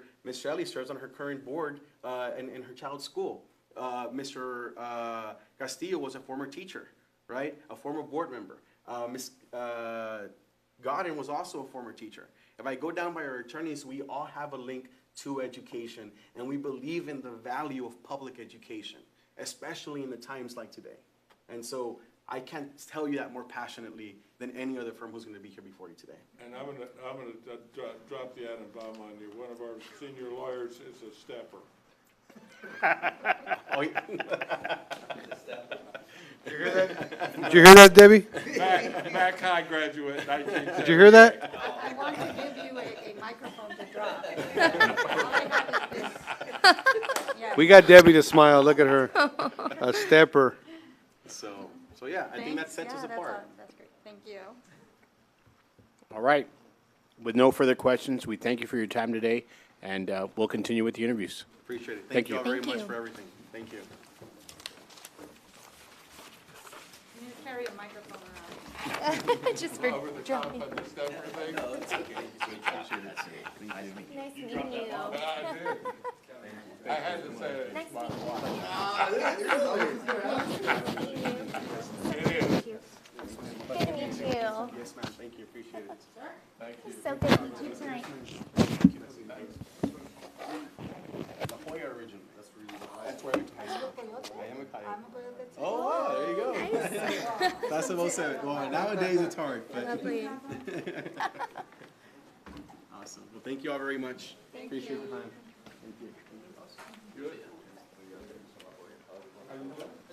Oh! hey. Like this. Oh, we got schooled on that one. I know, and I know who did it. She drinks a little too much and does that every time. Yes. We know. I don't know who you're talking about. Oh, my Lord, she drinks way too much. At some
I'll just click from here. Okay, thank you. Good evening. How are you all tonight? Good. Is it okay if we sit? or- Yeah, of course, Okay, please. thank You must stand through the whole Well, presentation. will do. Just want to make sure. Thanks for asking. All right, team, the group in front of us is Walsh, Gallegos, Trevino, Russo, and Kyle. And we have Leandra Costilla Ortiz, Yes, that's you? yes, sir. Priscilla de la Garza, That's me. and Miguel Saldaña joining us. Good evening. We'll do 45 minutes. I'll give you as much time as you want to introduce yourself to us, and then we'll save some time for some questions. And by the way, I don't know if we can see her now, but we have trustee Debbie Crane Aliceda, there she is, who is joining us via Zoom. She'll refrain from questions, but she's hearing everything that you guys are saying. Very good. All Thank you right. so much. Of course, yes. Thank you very much. Thank Oh, you, just Priscilla. let us know. I got the time here, Sophia. Okay, but Natalie. It's very simple. You just have to hit the start button, but It's a big green. it's start the button. big green start button, Yes, but. it's very clear. And for the trustee at home, the slides are exactly what's up on the screen. So Excellent. it's just a copy for you guys. Excellent. If you would, could you leave us an extra copy? Of course, yeah. No problem. Mm-hmm. So I'm ready when. We can Yeah. start. Okay, great, thank you. My name is Leandra Costilla Ortiz. I am so honored to be here this evening with you all. Such a high-achieving district. We are pleased to be in your presence and give you some information about our law firm and how we can be of service to McAllen ISD. With me tonight, we've already kind of roll called them, but you have Ms. Priscilla de la Garza, an associate in our firm, as well as Mr. Miguel Saldaña, Mike Saldaña. He's also in our firm, and we are your RGV team. We are based out of our Harlingen office. Ms. De La Garza actually resides in this area, in the McAllen area.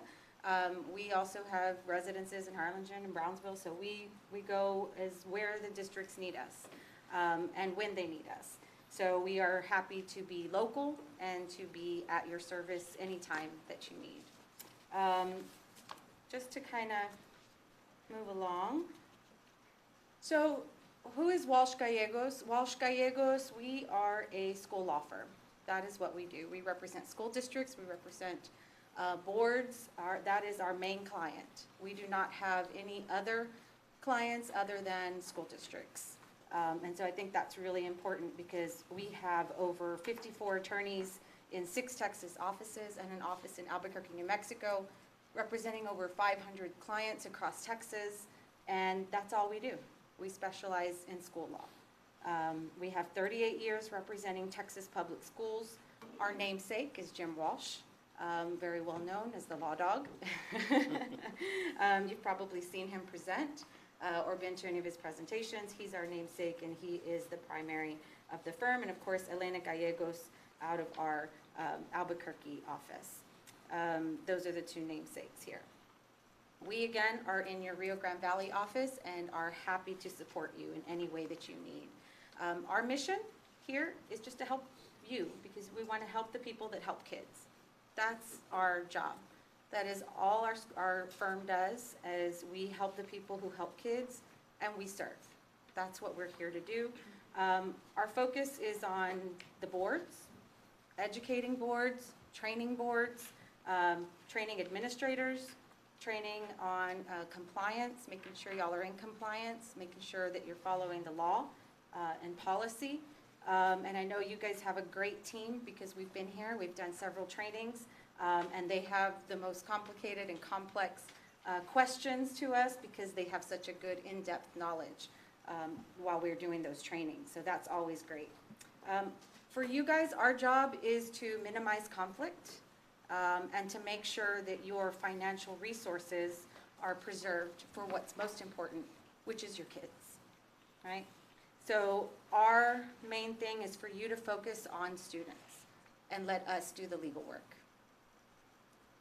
Okay, I'm going to turn it over to to Mr. Saldaña. in order to go through some of our services. And I know you've seen some of our scope of services, but we definitely want to kind of give you a little more in-depth. Good evening. Again, my name is Mike Saldana. I've been in the law business quite a while now, over 30 years, and in the school law business approximately 18 to 20 years. I've actually sat on a board and was board president for 4 years at a big school district in Brownsville. So I bring some pretty good perspective. I know what it's like to be on that side. I know what it's like to be approached at HEB and all the questions that come. I want to talk a little bit today about the scope of services that we bring. We have a very wide bench. We have 54 attorneys, and we don't all do the same thing. We're able to specialize in just about every area of law that a school district needs to have expertise in. And we have teams within our firm that is able to do that. We, of course, our Valley office, there's soon going to be 4 of us in the Valley office. Another young lady that's joining us. But we have access to our San Antonio and our Austin offices, which are our main source of support. Additionally, we can go all the way to Houston, Irving, if we have to on occasion. And occasionally we even reach out to Albuquerque for some of our trademark work and copyright infringement work that we've done over the years as well. We've indicated 6 major areas. Governance, of course, that is the general ed practice that a school attorney and a school law firm brings. That's advice to the board, advice to administration, basically sometimes on a daily basis in regards to various issues regarding various policies, various issues that come to the board, issues that come to administration on a daily basis, governance issues, superintendent-board relationship, community relationships, those type of things that in the general school law practice that we do. We also have our special ed department is renowned throughout the state and even throughout the nation. The name partners that Leandra mentioned, Jim Walsh and Elena Gallegos, are national speakers. They speak at a lot of national conventions in regards to special ed issues. They're prolific writers, especially Mr. Walsh, in the area of special ed. Many of you may receive the daily or the weekly dog that he does. In addition to that, he's been involved with the Legal Digest for many years and other publications that are out there. We have a very top-notch special ed department locally. Ms. De La Garza is our special ed specialist. She has developed expertise in the area and is able to bring immediate advice and consultation to a special ed department, to a campus administrator, to an art committee that may be required. So we have a very renowned group, but we bring it all the way down to the local level as well, with the energy that's provided by folks like Ms. De La Garza. Student issues, we also deal with that as well. Student discipline, we are very well versed in Chapter 37 of the Texas Education Code, which deals with health and safety of students, dealing mainly with issues regarding removal to disciplinary alternative placements, expulsions to JJAPs, various other student, and of course, the parent issues that often come with student discipline issues. We have dealt with over the time, and we're very experienced in that as well. One of the things we're especially proud of is our FAB, what we call Facilities and Business Department out of San Antonio. We have about 6 attorneys that dedicate themselves solely to the practice of the business end of the school district, dealing with vendors, vendor contracts, construction contracts. We have our own set of construction contracts, for example. that we don't like the contracts that generally are presented by the vendors or various contractors. Other vendor relationships, vendor lawsuits that may arise, and any type of business issue. We've done a lot of the 313s for all the windmills you see in the valley. We've done a lot of those agreements as well. So we have a very well-versed team on the employment issues. Of course, most school districts, that is where the bread and butter of their daily issues are, is in dealing with employment issues, employment relations, grievances, up to and including at the end of the year dealing with non-renewals, dismissals, or good cause terminations. We're familiar with all the contracts that are involved.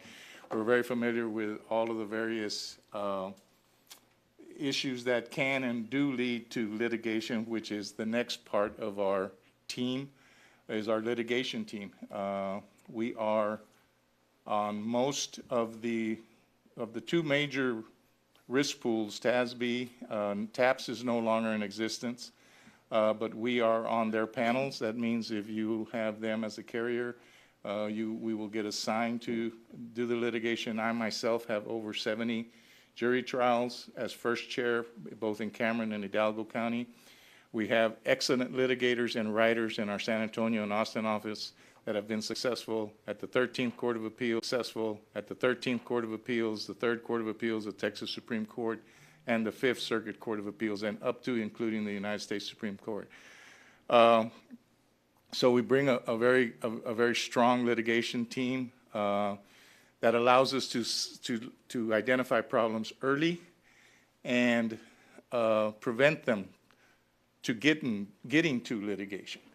If you have that experience at this end of the litigation game, you're able to spot and identify issues early that if you don't have that litigation experience can creep up on you later and become significant. And we have the ability to kind of cut those early, nip them in the bud, so to speak. Ms. Ortiz referred to our training. We are TEA certified. That means when we do training, we're able to provide you with the appropriate creditable hours as a school board, as administrators, in various trainings that we do. It is a complex procedure, but we can do it. We're the only TEA certified folks south of San Antonio that I'm aware of. And we believe, of course, training is your preventative medicine in regards to avoiding issues down the road, avoiding employment issues, avoiding issues regarding Title IX, sexual harassment, those type of issues that seem to be Title VII cases that we deal with all the time. So those are very important. In our next slide, we have a more detailed, but I've basically covered all of the basics of our firm and our ability to bring specialized expertise in every particular area. When you work with us, you will work with us locally, but we are kind of the beginning of the funnel that has access to a tremendous amount of resources that our firm can bring and can bring to the district. And so part of that, I'm going to pass it on at this point to Ms. De La Garza. Hi, good evening. As mentioned, my name is Priscilla De La Garza, and I actually live here in McAllen, so I'm really happy to be here. And so this next slide talks about communication. We're local, as mentioned. They're in Harlingen and Brownsville, and I'm here in McAllen. I've had a lot of our districts, our clients have called, can you be here in 30 minutes? Yes, we can. We're local. We're quickly accessible to you. We work around your schedule. We've had calls on Saturdays, Saturday mornings, early mornings, because I know educators like to, they get up really early in the morning. And so we work around your schedules, as well as the board. And we also understand that every client is different. Some people like to communicate via email, some people, and they're really quick on their email, some people like to communicate via text or phone. And so we're able to we have worked with clients with all of their preferred methods of communication. And as mentioned also, we have a really deep bench, and so if one of us isn't available for any reason, if we're at a conference or speaking or for whatever reason, we have so many attorneys available to you. It's an army of expertise, which leads us into the next slide, which says that we take a team approach to everything. Not only do we work as a team within the office, within the Harlingen office, we work also as a team within the entire firm with all of those previously mentioned attorneys, and we work so collaboratively with administration and the board. And so we've done this, we do this every single day. We work with administration on employment matters, on special ed, on everything. And we've also worked very collaboratively with boards. We do, as mentioned, the board training so that we understand the importance of the board needing to work with the superintendent as a team. And so we take that team approach and we assist boards. We can work with board counsel or any counsel that you retain for your district in a collaborative manner as well. We do that. We do work with other districts collaboratively with other counsel that they've retained. And so that is our team approach. And for the local team, you can look up at our pictures, but we are here in person. And I'm going to turn it over to Ms. Ortiz for the next slide. So I do want to reiterate what my colleagues have said, which is, I mean, you're going to hear it time and time again, is we're your primary contacts. We are local. You actually can access us 24/7, and it's a rare occasion that one of us is not available to you. But should, like Ms. De La Garza said, the issue arise, something happened in that situation, our office, you can still contact our local office and they will find a source for you immediately. And so, but again, it will be us. Also, you will have access to us for anything that the board needs. So as far as meetings, workshops, trainings, team of 8 trainings, anything that the board needs, questions, just governance questions, compliance, policy issues, we are here for you and we are able to help you. I just want to say that it's been a pleasure to work with McAllen ISD. We've been working with you guys since 2010 in our retainer program. You do have a current retainer agreement with us, and so we are so pleased that y'all have continued to renew that relationship. We have enjoyed speaking to your administrators. We work very closely with your student services department as well as your HR department.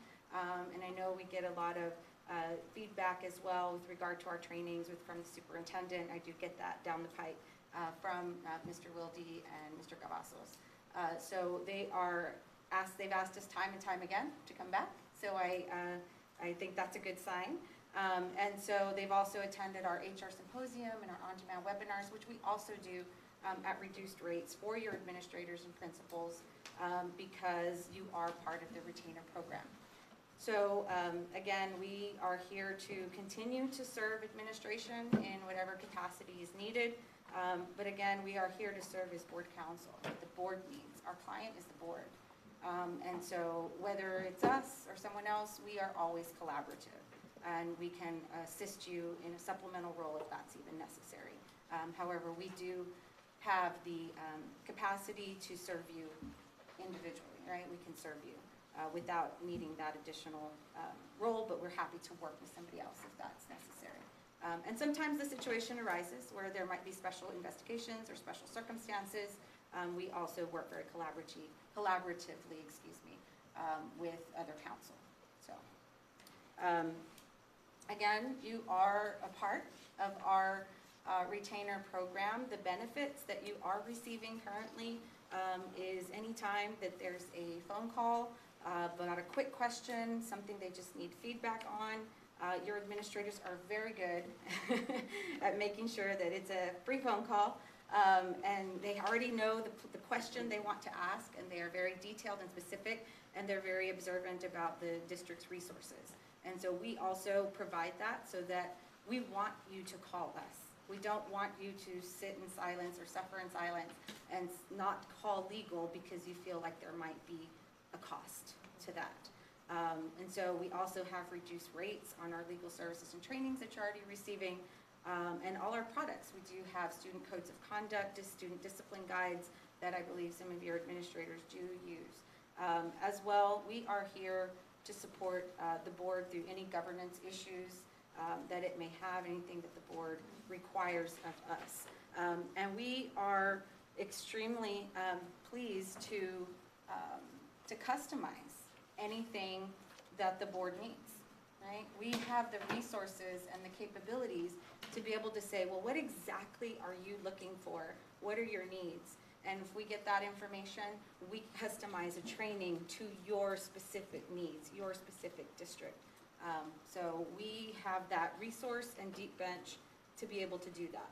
So I do want to put it out there and see if we would love to hear what the board is looking for in board council before we get on to questions, so that we can make sure that we customize our work to what you actually need. Well, I think it's pretty simple. We're looking for someone to counsel us in the matters that go beyond our scope, that we may not have that much knowledge in. I mean, we're very fortunate in where we have, our knowledge with Sam and the work that he's done in the private sector, Mr. Alvarado and Mr. Suarez, Mrs. Peña, along with Trustee Aliceda and Trustee Daniel Vela, who's not with us today.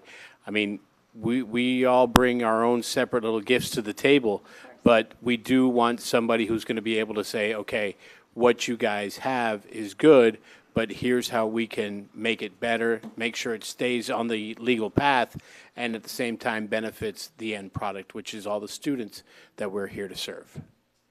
Did I cover that question fairly well for everybody? Well done, Mr. President. I wrote it well for you, good job. It's as if it was necessary, we did it on purpose, right? No, well, that is exactly what we wanted to hear, because we need to be able to let you know that we're here to serve you and all 7 of you, right? And the 8th member. And the 8th member. Administration, the 8th board member, because you are a team. And so our loyalties are to the district, but we treat you guys as a team, and we work that way. One of the things that our statewide experience, and for that matter, even our South Texas experience, is that we've had the opportunity to serve a lot of school districts, okay? And every school district has its own personality. Every school district has its own culture. Every school district has its own way of doing things. And we're not a one-size-fits-all, by no means.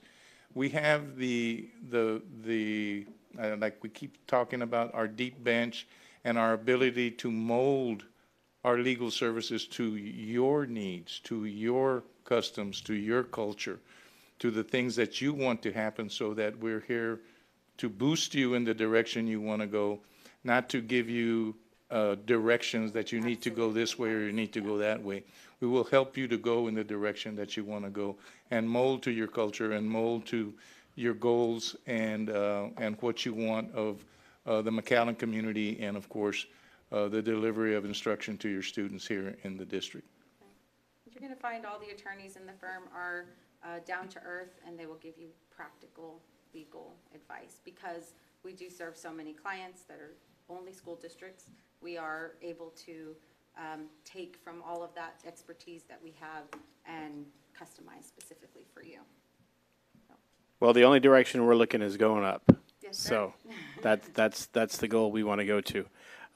If you're ready, we'll open it up to questions. Absolutely, sir. All right, Thank you. and Trustee Saldana, we appreciate your service, sir. Thank you for sharing that with us. Thank you. Mr. Suarez will lead us off with questions. So I'll ask the same question I've asked all the groups, although there is sometimes I have a follow-up question on an area that Feel wasn't free, covered. sir. But as you well know, in serving other boards, that you have a very diverse board. You have some people that are in the business realm. You have some that are in the insurance realm, in the private sector. And there could be conflicts along the way, whether one of our spouses worked for the district or significant others worked for the district, or whether there's some business being done between an operation and the district. And oftentimes that'll be put on the agenda. My question is, At what point do you notify, after receiving the agenda, do you notify a board member of potential conflict of interest? Mike, go ahead. Generally, our liaison is the superintendent and the board president in regards to preparations of agendas. That's straight out of your policy most of the time. If you and most of you all abide by TASB policy with the local little tweaks that you all give to it. So that is our liaison, and of course our immediate point of contact once we receive that is the superintendent. And again, we sometimes work directly with the board president. And if it may involve a very delicate matter, we will contact the board president immediately and say, this is an issue that we see, this is what we perceive, this is how you may want to handle it, there may be a need to do this or to do that. But yeah, those are the folks that under your policy are, delegated the authority to prepare the agenda, the administration in consultation with the board president. And so then, therefore, those are the immediate contacts that we contact. We try to abide by board policy. I believe it's BBE. The standard TASB policy funnels all legal questions and contacts to the board president and to the superintendent. Giving individual advice to board members can sometimes not be a good idea. So when we have a point of contact, it allows us, our information to be distributed to the board at the same time, and it being consistent all the way across. I have something to add. In terms of how soon we respond and the responsiveness, I think we're all really sensitive to the fact that your administrators and all of you have other obligations. Y'all have work to do with your personal lives, and so we Personal try lives? We have What is we that try- personal life? We try to respond as soon as possible and way before the board meeting, so because we don't like to do anything last minute. We know that, your superintendent and your administration, they have so many other things to deal with, so that's all I would add. Yeah, and the minute that we have that information, absolutely, we would be in communication to make sure that anything needs to be clarified, or if you need any kind of legal memorandum to go to, sometimes that individual board member is like, well, I don't think that's accurate, so we provide information if that's what you require with regard to what the policy reads on nepotism and things like that. So we're here to assist as much as possible and as quick as possible. We're responsive to you. Mr. President, I yield the floor. Thank you, sir. Trustee Alvarado. Just to be consistent in when I asked the other questions, I had a follow-up to Trustee Suarez's question. So prior to a meeting, we're about to take a vote on our budget. It includes pay increases. My wife is a teacher in the school district, and a board member approaches you and says, Mr. Alvarado has a conflict. What would be your advice to me? If at that moment, in the middle of the board meeting, Before the board meeting. Before the board meeting, the advice would be, if you are, since you're related in the first degree, since it's the wife, Right. and have affinity, then I would probably advise at that point that you abstain, Okay. that you not be involved in any of the discussion or in the vote. Okay. There is absolutely no hard and fast rule for abstentions, okay? It's always at the ultimate discretion of the board member, him or herself. The appearance of impropriety, though, is something that we caution about, so that the board member can maintain good relationship with his constituency, with the employees of the district and with the community. There is some wiggle room in terms of the language of that in policy that says that a board member on a specific issue, let's say your wife was specifically before the board in terms of something, definitely we would say, but there is room in policy that says when you are voting for across the board issue, something along those lines where you're impacting the entire personnel of the district with your decision, that you can go ahead and vote on that. Okay. Right. We also provide motion language. Oh, If you- Yeah, that you want, or when they say the motion, that individual can actually say, I'm abstaining to avoid the appearance of Right. impropriety. Yes, sir. I wanted to be fair, that question, the last one, so I added that. The three questions I have are just, you already answered the majority of them. Who's gonna be our local attorney for our meetings?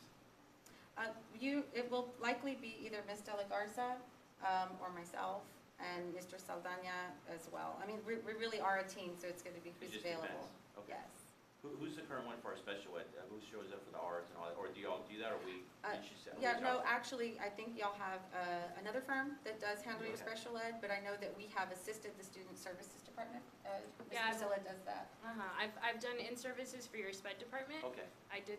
We did one recently, and then I've also been contacted to advise on investigations. Awesome. Special. Awesome. So we're very collaborative with your other council. Okay. Mhm. What's your typical turnaround just on, superintendent reaches out to you, HR reaches out with particular question or matter? How do y'all handle the turnaround on that?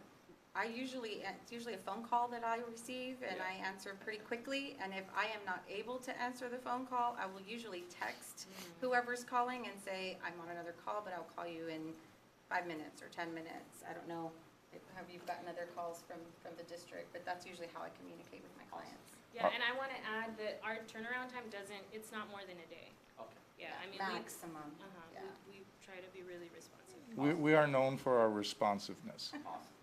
You won't sit 2 days. Free of charge, I right? mean, Free of charge? We return phone calls immediately. Under the retainer, yes, sir. If at times we're unavailable, we may be in trial, we may be at another meeting, we may be at, we will immediately funnel that to one of our folks Yes, I here, usually call somebody so else. that rarely will we go more than an hour without returning a phone call. And if we're all busy doing something, we have a system within our office that channels those calls to our San Antonio office. Awesome. And Mr. Daniel, you've been a board member, so you know about the agenda items usually that's pending litigation, that's discussed in closed session or open. McAllen ISD typically enjoys where we're relatively out of the news when it comes to any type of litigation. We're real conservative, what have you. And so my question, and I apologize for my questions, I'm trying to be fair to all of them, and they're very vague, and they can go different ways, and obviously I'm not the attorney y'all, so, they're not the best questions. But how would you keep us out of the trouble? What's your philosophy? What are some things that y'all can, continue, and I'd say keep us out of trouble, but keep us on the track that we're on right now?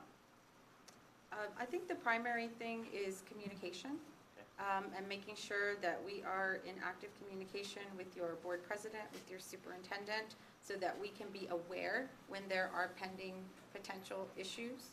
And then, of course, to make sure we review the agendas as well. So there are times when districts, we've looked at their draft agendas and said, oh, hold on, this needs to move here, this needs to move there. Or that could be a sticky issue, let's talk it through, that kind of thing. So I think that would help you. As far as litigation, how else would you recommend? There's a variety of responses to that question. First and foremost is training, okay? If you train your staff, and you train them often. And the other thing about training is that you train downward.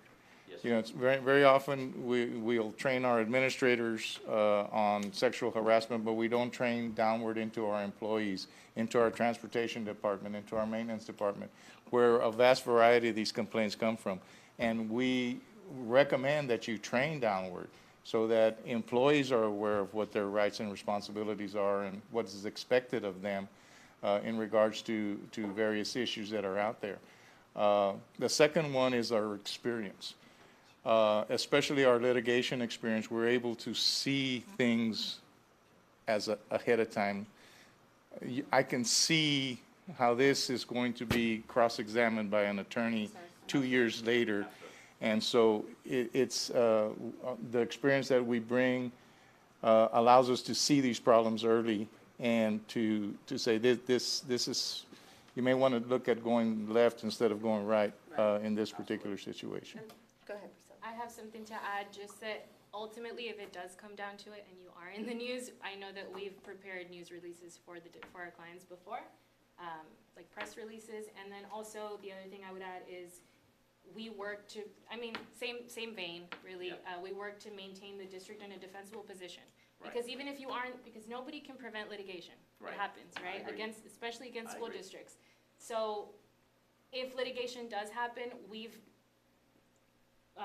hopefully already put your staff and y'all in a defensible position to where you won't be liable, right? And so it's not promised, but that is our goal, to Right. prevent liability. Because we can't prevent litigation, but we can prevent liability. So what would you add? And I think all of that just comes back to, again, on all different levels, right? Communication. As long as we are involved in situations as they occur or shortly after they occur, we can give advice that we can help them as it goes down the road. And hopefully does not end in litigation, but should it, we would be there. Great answers to very broad questions, I apologize, but great answers. Thank you, good questions. Thank you, Mr. Alvarado. What is the biggest challenge that you've had with a district that you're representing? What has been the most difficult thing that you've encountered? I hate to sound like a broken record, but I think sometimes communication, right? If they are not communicating with us, if they are not reaching out soon enough, reaching out early enough, then there does come a point where there's issues that we have to work backwards to resolve, right? Doesn't mean we can't help. We just have to figure out how to help them become more defensible depending on the issue. Especially if litigation is involved, because we have so many deadlines, we just work off of deadlines, right? That's our calendar, deadlines. And so if we don't have somebody that's responsive, then we can't meet our deadline. And so that can could be create challenging. problems, yeah. As well. Yeah. Some of the challenges that we've had over the years have been, issues among the board itself, okay? And we I'm being frank. Yes. You get caught in the crossfire, and our focus and how we try to remain focused is to remain focused on the best interests of the district. And that's why we funnel our advice and our consultation to the folks that your policy says we should funnel it through, so that when we do give advice, it's advice to the whole board. It's advice to the best interests of the district. As I've said, I've sat on a board. I know what it's like to go back in executive session and throw bricks at each other. It happens sometimes. That's part of the political process. We take a lot of pride in our professionalism, but we're not naive as to the workings of how things work on a board and how things, community relations and those things are very important to everybody that's involved. I do want to highlight that we have worked with difficult boards, and there has been so much turnaround after there's been training, as well as opening up lines of communication funneled through the board president. And we have great relationships with our boards, because we're able to, they know that we're going to give them frank advice, and our interests are the school district. Excellent. Thank you. All right. Trustee Peña. If you don't mind, I'll just get mine out of the way. Thank you for their thoughtful answers to our questions and for being here today. I believe Trustee Alvarado talked a little bit about, and so did Trustee Suarez, conflict of interest. And so that happens on the other side too sometimes.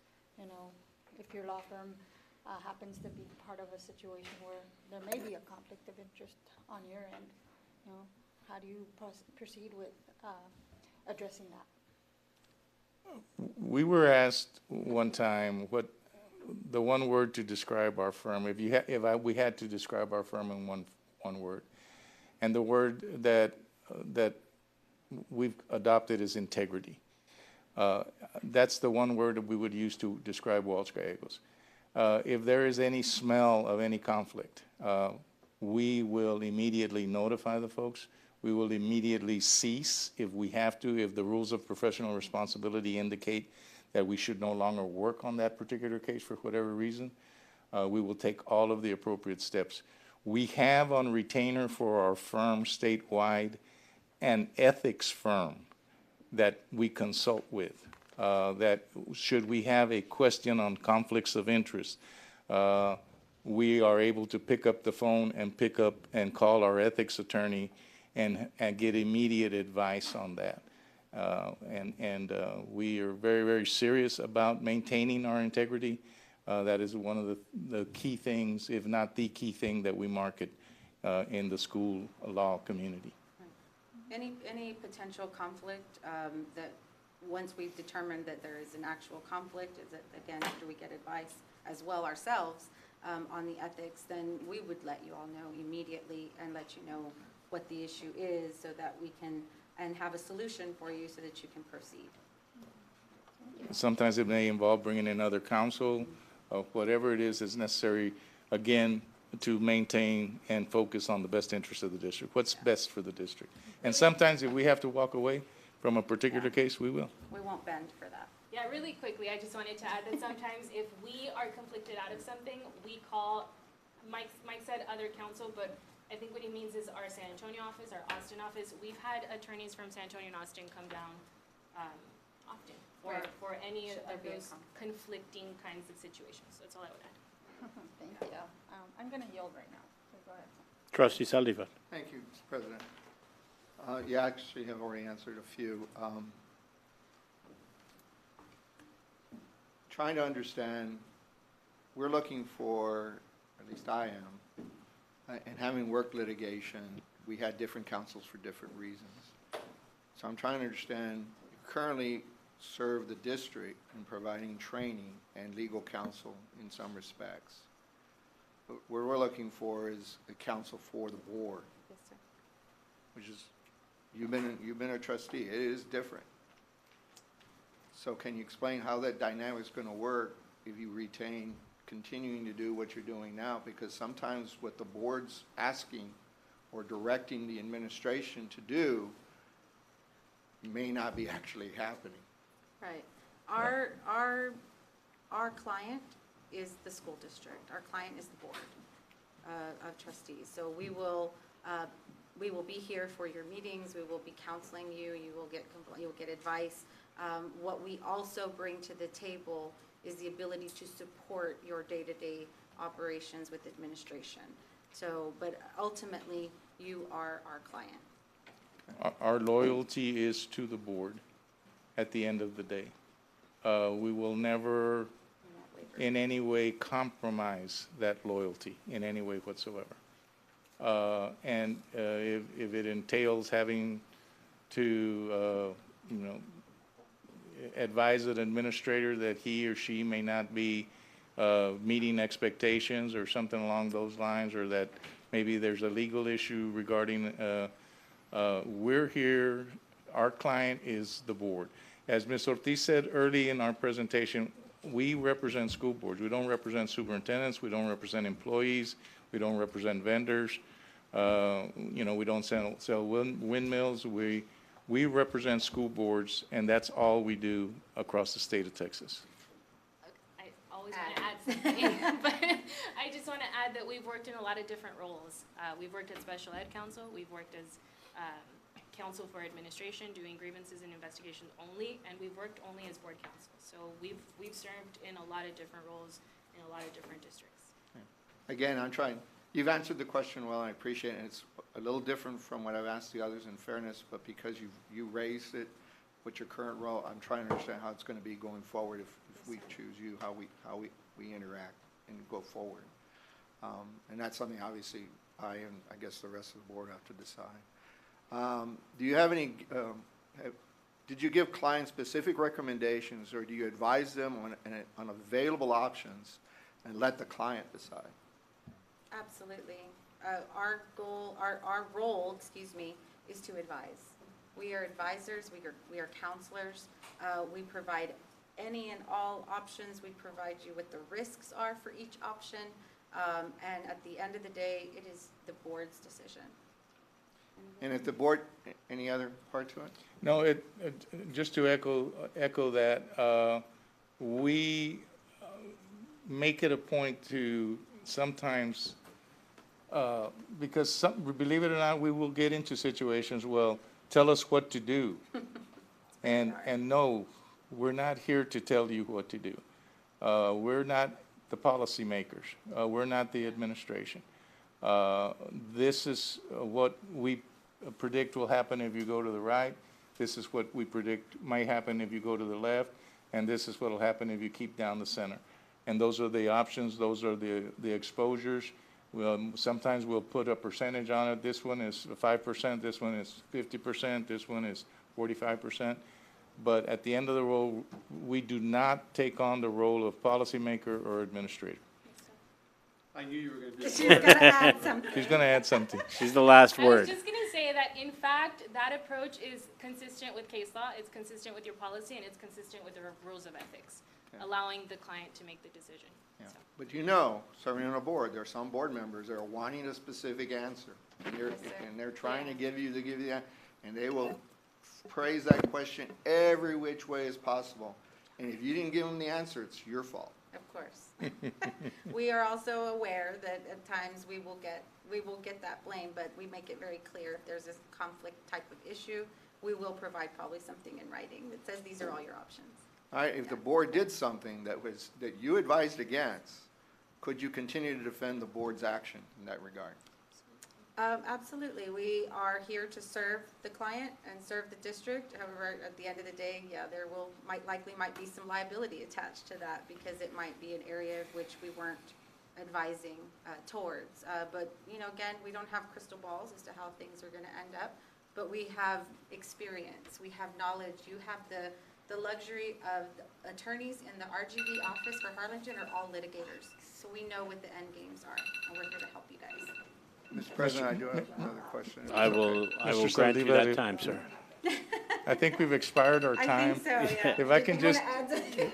I did. no, I'm going to add down, okay? Mr. Saldívar, just to add, the rules of professional responsibility that dictate our conduct and our standing with the bar dictate that we zealously represent and maintain loyalty. Because the client made a mistake. Back in the old days when I first started practicing, I did a lot of criminal law, and I wouldn't have had any clients if I didn't want to represent them because they did something wrong. And we come in and we come to not only prevent but to resolve problems, and we don't abandon clients unless there is some type of conflict. But no, we continue on our loyalty. Not because, well, mainly because that's the right thing to do, but because the rules dictate that we do, and our good standing with the Texas Bar requires us to do so. The only difference, and I'm sure you were going to add this, is if it's a criminal act. Of course. Yeah. That you would not be For able to. individual liability, sometimes there's issues there as well. Yes, and sometimes we That's will understandable. tell the insurer in certain situations that there may be a conflict, and sometimes there is an assignment to an individual board member or an individual administrator and to the district to avoid that. And I've worked many of those situations before in the past. Good, thanks for clarifying. And how would you manage a situation in which the board's interests may be or become adverse to one or more of its members? Again, with the same focus, Mr. Saldívar, what is the most good for the most persons, and what is in the best interest of the McAllen Independent School District. All right, sir. Thank you. Appreciate you being here today and your presentation and your time. Thank you. Mr. Thank you for President. having us, Thank you sir. all for having us. It's been a pleasure, and congratulations. I was looking at your website, and y'all have so many accolades that couldn't even come here and say, I saw this, I saw that. You have so many, so congratulations. Thank you. But you're gonna have to work less or not? Is it a discount? We'll talk about that later. Y'all are already so good. Thank you all very much. Thank you very much. Thank you. Nice to meet you. Thank you, sir. Yes, sir. Dr. Joe, good to see you again. We'll see you again. Good to see you, sir. How Thank are you, you? sir. Thank you, sir. Thank you. Thank you so much. Yes, sir. Thank you so much. Mr. Saldívar, a sus órdenes, sir. Okay. A sus órdenes. Muchas gracias a ti. Sí, claro. Thank you so much. Nice to meet you.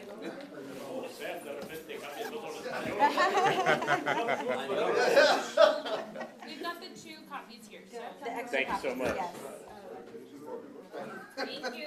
Have a good night. You too. Safe travels. Thank you. Thank you. Settle down.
He I works get it on done it. every day. Takes a lot of work, I'll tell you. How have you been dealing with the wind? I know. Well, I just drive with my head sticking up. It actually works better that way. While he plugs in, we wanted to just give you all a copy of the presentation that will be here for reference. Thank you so much. Gonna try our best. That would be nice. Yeah, right? Thank you. I know, right? You don't want to That get is called display. I applaud you all for hearing them from I think it's lawyers called, tonight, right? As long as they're not divorce attorneys. I just, well, we didn't. It's inside joke before you walk. Just walk away. His wife wanted a dog, he doesn't, so we're. Oh, so Here on the left. So I got a dog. Do you handle, fur, I can, fur baby? yeah, go ahead and unplug it and plug it back. Obviously You know what? not. We do those pro bono. So, yeah, we do those pro bono, so it's fun. So all you have to say is you're getting a dog, because your wife said so. That's right. That's right. That's usually how it works. There may be a statute in the family code about that. No, Now we need that's to the get Wi-Fi. it, we need a lobby for it to get it. Shows up as a drive. Yeah, it shows up as a drive. And then she panicked when I called, because then she got, So we go to computer. See, she does love me. There it is. That or she saw my life insurance policy. And then open the, yeah, macOS. She just got a new one. that's why I was so confident she was gonna answer the focus. If I would've called first, you second, she wouldn't have answered mine, she would answer yours. Yeah, and that's what she said. That boy Oh my seen God, that, something she happened. scared her. Yeah, she's traumatized. Oh, person? Oh, no, hold on. She said, algo le pasó a Papi Pitbull. It's connecting to the Hey, that's the PC. name for his dog, Pitbull. That's what it says, ready, we'll do I it. mean, it'd be ironic. I'm not getting a dog. And if I do, I'll call it Ito. That's all right. Skitalitos. It'll be very, Showed up over here on my very, desktop. Yeah, I'm just Well, waiting you know for what? this I'll call to it say kitty ready. cat. Poor dog will be confused. I'm dropping the little kitty at the door. No, because you'll end up in the trash can. You'll be arrested. oh. Yes, I'll have you arrested. Okay, I'm I'll not have you going. arrested. I told you pre-existing what I was gonna do. and you Still still did it. connecting. Go You ahead. have to have a heart. Great. He's all talking right now. McAllen ISD trustees throwing cats away. No, I just, I have, my kid has a phobia of cats. You know what? There's no better way to. Trustee Aliceta has a room for a dog and a cat. Yeah. Right, Trustee Aliceta? She has a pig too. Trustee Aliceta. Yeah, she has a little. She's feeding her dog. She has a thumbs up. What do you want, a dog or a cat? Marco has an extra dog. Oh, see, there you go. There he is. Oh my God. What's one more? What is that? That's a dog. No, it's a Labradoodle, right? You can put it again. Let's try it one more time. Yeah. Well, if not, we can. Is it a Labradoodle? Yes. Yes, it is, right? She's not We'll talking. yeah, we'll just tap dance our way We through. should have access to talking. She doesn't? Oh. They gave you the. Debbie, just shake your head, yes or no. Is it a Labradoodle? Is it a stepper? Debbie? Her old stepper performance. Is it a Labradoodle? Let me try a different dog too, just in case it's the. She wrote that. So it's on delay. It's on delay. Okay, is it a Labradoodle? 1 if it is, 2 no. No. That wasn't an option. Listen, Linda. There you go. All right. Well, we're getting there. Okay. We're getting there. We're, Technology is awesome till it's I not. know. Is it an indoor dog? 1 yes, 2 no. Well, it's indoor with it right now. Sleep on her foot. It came up on the right, on the corner. It could just be indoor for a little while. No, when his dog sleeps like that inside, it's an indoor dog. Oh, no. That won't happen. No, mine not. Oh. It's all right. Well, I have a kitty that's gonna be up for Thank God you're not applying for the technology adoption. department. I Yeah. know, right? It's going faster now. It looks like it's, we're gonna make it work.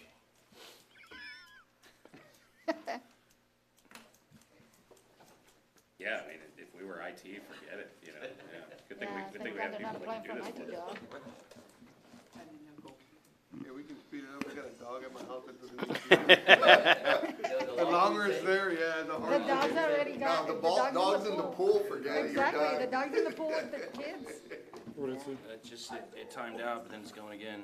They're, Looks like it's getting to like 90%. Mariana's over at PetSmart and buying a it's- dog bed. I have one. I have a Because dog. we were working earlier. A dog you didn't take to the vet for like 2 years? I know. You want me to have another one? I Where's remember is it- when this they is got connecting up to Carmelo, the screen?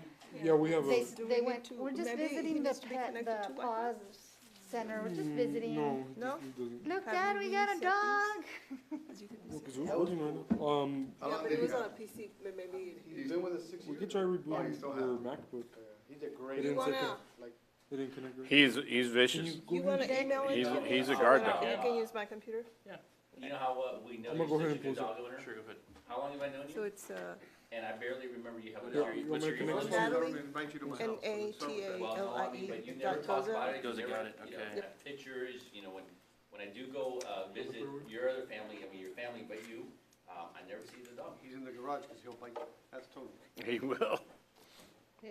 That His is name a- is Carmelo. He's a He's great a good dog. dog. The owner probably, doesn't. No, take he's care of it. aggressive because he's not. Hey, y'all, we've got a copy of it. Go for I it. know, yeah, we'll just go for it. Yeah. Natalie has it electronically, so that's fine too. We're good. Okay. Hand me a copy and we can both. Just trust that God, it's I'm taking all the copies. Yeah. Oh. I've got it. Oh, no, she, I'm good. We always bring hard copies just in case we're good. Oh, you want me to throw it up there? Okay. By the way, if there's a way that we can get 2 extra hard copies, Right here. you got them already? All I right, just thought about Absolutely, asking for yeah. those, so we provided those. we appreciate that. Okay. his, Well, the as dog's we name start- is Carmelo, by the way. And the new dog? Skittles. I think they're ready. Okay. Yes, thank you all for your time. We apologize for the technology issues. It is all good. So before us, we have Schulman, Lopez, Hoffer, and Adelstein, LLP. Yes. And we have Mr. Joseph Emil Hoffer and Mr. Ricardo Lopez. Yes. All right, excellent. Gentlemen, thank you for your time tonight. We appreciate you coming forth and offering your services, and we'll give you 45 minutes. You can take as long as you like for your presentation. Just leave us some time. We've each got a couple of questions for you that we go through. Well, thank you all for your time and your service on the board. We know how important the work that you all do is. Of course, as you all know, this is Mr. Hoffer, I'm Mr. Lopez.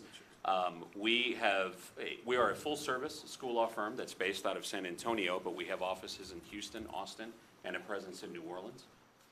We represent school districts and other educational entities throughout the state. We also have clients here in the Valley as well. We're currently, by way of example, representing the city of Mission in a dispute there. And so we are familiar with the Valley from a personal connection. I grew up in McAllen, and I'm a graduate of McAllen Memorial High School myself, so it's kind of neat to be able to come back and just have a chance to talk to you all. I'm a 1992 graduate, which, as my kids tell me, that's, Dad, you're old. So that's nothing new. 92, baby. Yeah, that's right. But, so in looking at the presentation, I think you all will have an opportunity to hopefully to go through it. But one of the things that we want to emphasize to you all is that what sets us apart, that we believe sets us apart, and I think the feedback that we get from clients, is our accessibility. We are not 9-to-5 lawyers. You can get a hold of Joe or myself at any time. That's nights, weekends. I guess it's sort of like the Thomas J. Henry law firm that always tells you you're available nights and weekends, right? If you all see those commercials. Yes, sir.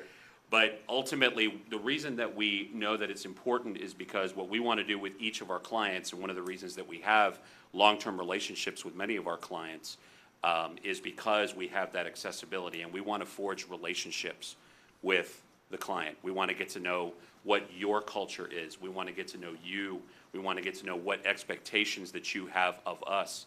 Because in the end, what we are is really, we are here about customer service.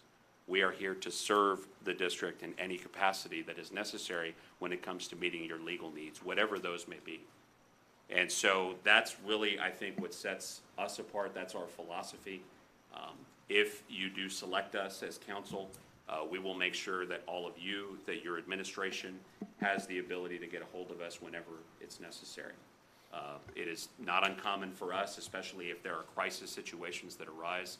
Obviously, we all saw the tragedy unfold this week, but when crises arise, and we know that they can arise at any time, that's something where we pride ourselves on being able to be available and being able to spring into action. The other thing is that anytime we start a new relationship with a client, one of the things that we're going to do very closely is try to look at where are your efficiencies or inefficiencies. So, one of the things that we do as we start to learn about that client, as we start to learn about what your expectations are, we can provide oftentimes advice not just on your day-to-day legal activities, but maybe some areas where you can save money, where maybe you're using lawyers in the past in a way that was costing you money that you didn't need to spend. So that's going to be one area that we're always going to want to do, is make sure that we're as efficient as possible when it comes to providing you those legal services. So by way of example, because both Joe and I have extensive experience dealing with school law issues, oftentimes you give us a phone call, we're able to give you an answer to a question on whatever topic may be at hand. So it's not something where we have to go back and spend considerable time necessarily researching something, because we have seen a lot of the issues that are, of course, you're facing, that other educational entities around the state face. And so what we want to do in doing that as well is make sure that we keep you out of the courthouse. So what we want to do is we have extensive training opportunities, extensive training modules that we can offer for administration, to the extent that there are areas that you might need emphasis on. We focus on being preventative, so that when people are having to do something, when there's something new that comes in, House Bill 4545, for example, we want to be out ahead of that so that we can be prepared to give you advice at the early stage, so that people don't make a mistake later on that may come back to bite the district in some negative fashion. So that's a really big focus of our practice.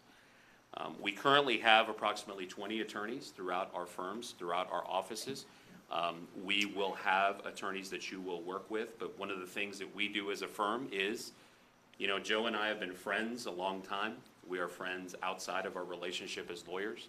Nobody's territorial in our firm. I think that's an important thing for you all to know.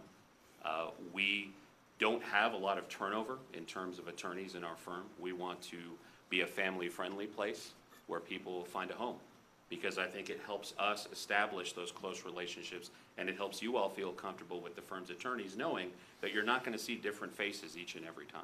You're going to see a dedicated group of people that are going to be there to serve the district's needs as necessary.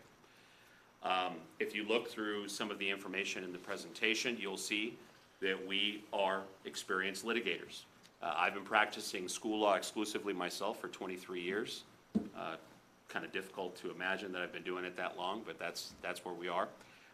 We have litigated all areas from trial courts, state, federal courts. We do our own appeals, so whenever a case needs to go from the very beginning at the administrative stage, we handle it. We take it all the way through, and we've argued before the Texas Supreme Court. We've argued before the U.S. Fifth Circuit. We've done all of the things that are necessary there, so we can, in addition to trying to keep you out of the courthouse, if you're in a situation where you have to go down to the courthouse, we have the experience and the ability to take you there and be successful. We also had, I think, 5 cases before the Texas Supreme Court in the last 5 years, and more than even big firms. We were trial counsel, appellate counsel. In one case, we for a school system in El Paso, we ended up being witnesses in the case. We were general counsel, but then we became witnesses, so we had to ghostwrite behind the scenes. But big cases we're involved in. We've had multiple appeals before your 13th Court of Appeals here in the Valley that sits in Edinburgh, and Corpus Christi as well. And so we're familiar with your judicial system here locally and your Court of Appeals here. We have practiced before them many times. And so if you look through the presentation, you've also got a slide there with the relevant areas of practice. We have all those areas that we work with. And we have, both Joe and I have the ability to discuss and provide advice on each of these areas, because it's something that we see. With the school districts, for example, that I have represented them for many, many years. And so it's just because of that, you're able to, or I'm able to provide that kind of advice on a variety of different topics that face school districts. And we've got all of our employees and our attorneys in the firm are really geared toward wanting to focus on all areas of school law. The folks that you'll be working with really are individuals that we want to train, not just in one pigeonhole area. We'd like them to be able to, when necessary, handle different areas of school law. Again, that's more efficient, best serve client needs in an efficient manner. I think it also sets us apart in that other firms that we've been a part of, school law firms, like we formed our firm in 2011 because we realized that other law firms that we'd been affiliated with, and I won't say any names, had different priorities with how they wanted to practice. they wanted associates to be siloed in certain areas. And Rick and I both had been associates. Rick was a partner. I think that firm extended partnership to me, and we said we're out of here in 2011 because we wanted to do it differently. Like, I didn't want to just have an attorney that only did open meetings. I didn't want to have an attorney that only did sped. I said, look, they can have that practice area as a focus, but they need to know how to be general counsel, because there may be an issue where we're sick or not available, and we've learned that through the pandemic that, you know, we need backup. And so I tell all my associates, the other school law firms, they want you focused on one area. I want you cross-trained on 4 or 5 areas, because I think it makes you a better attorney. You're more informed of your decisions and your advice.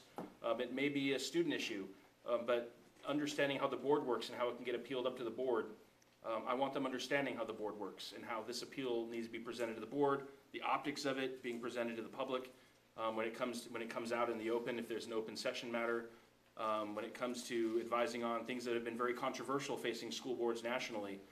So we want our attorneys cross-trained, which is something that we saw that we were not getting when we were younger associates at another firm, and we said, well, we got to do it differently, so that the schools get holistic advice, not siloed advice.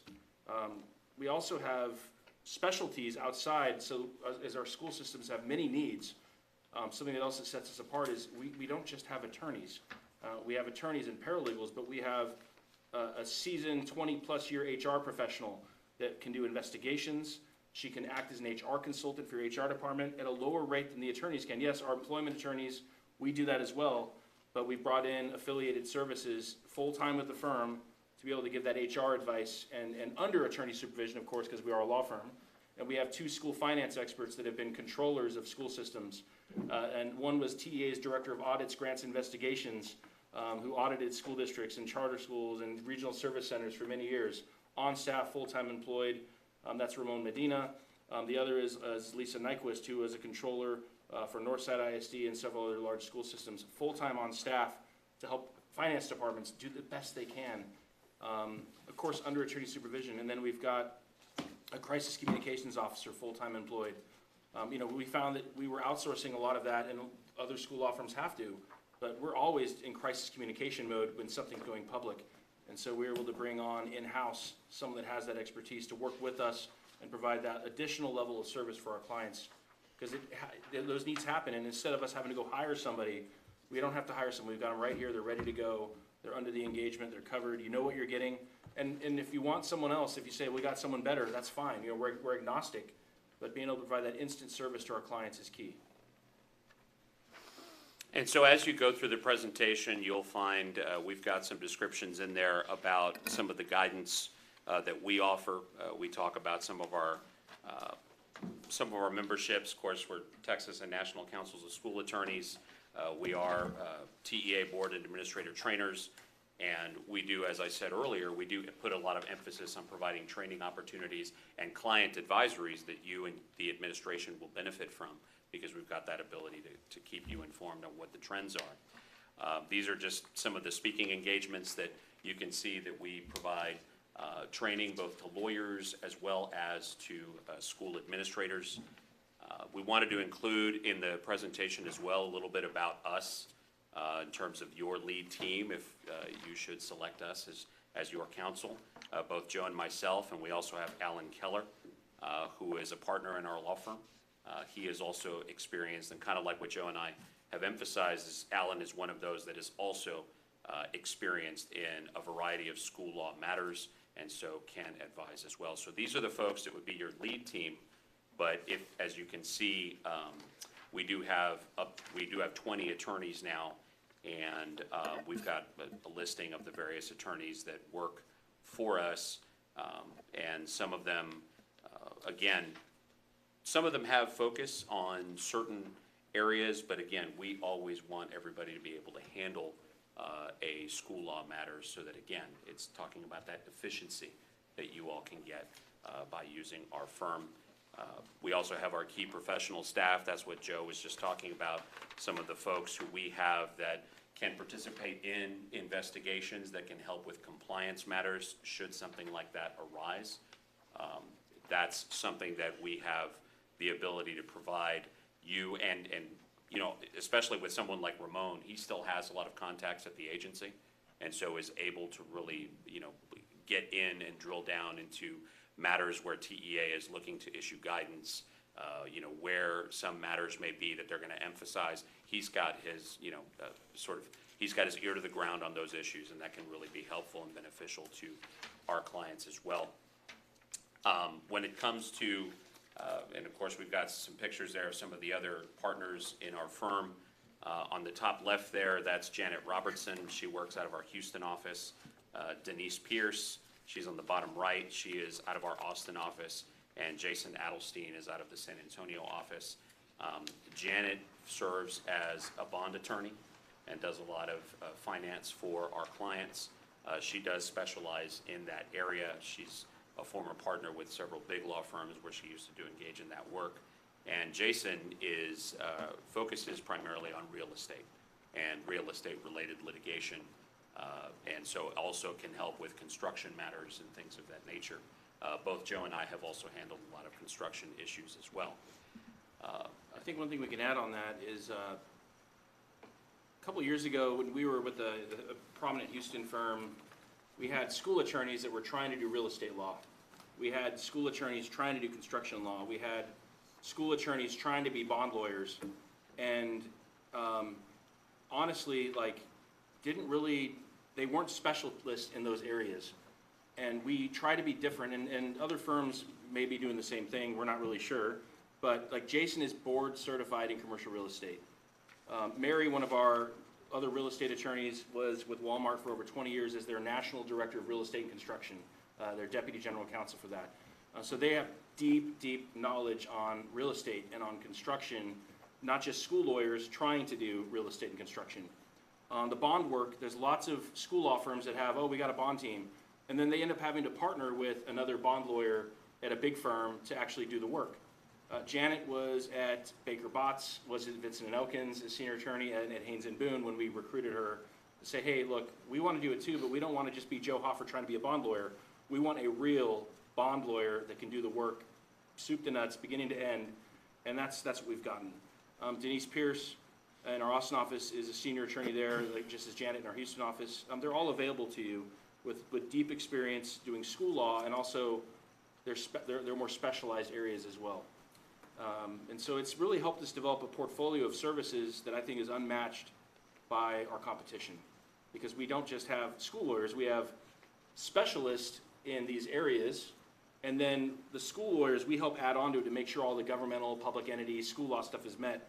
But you're getting really top quality, like big firm type advice without the big firm price. You're getting the responsiveness, you're getting the immediacy, and you're getting the expert advice you need, so that McAllen ISD isn't just getting good legal services, you're getting the very best legal services we can provide. Ultimately, that makes you more efficient, it makes you more responsive. Our goal is, and we're very proud of this, if you were to look at the study of our districts that we're general counsel for on dollars per student spent on legal fees.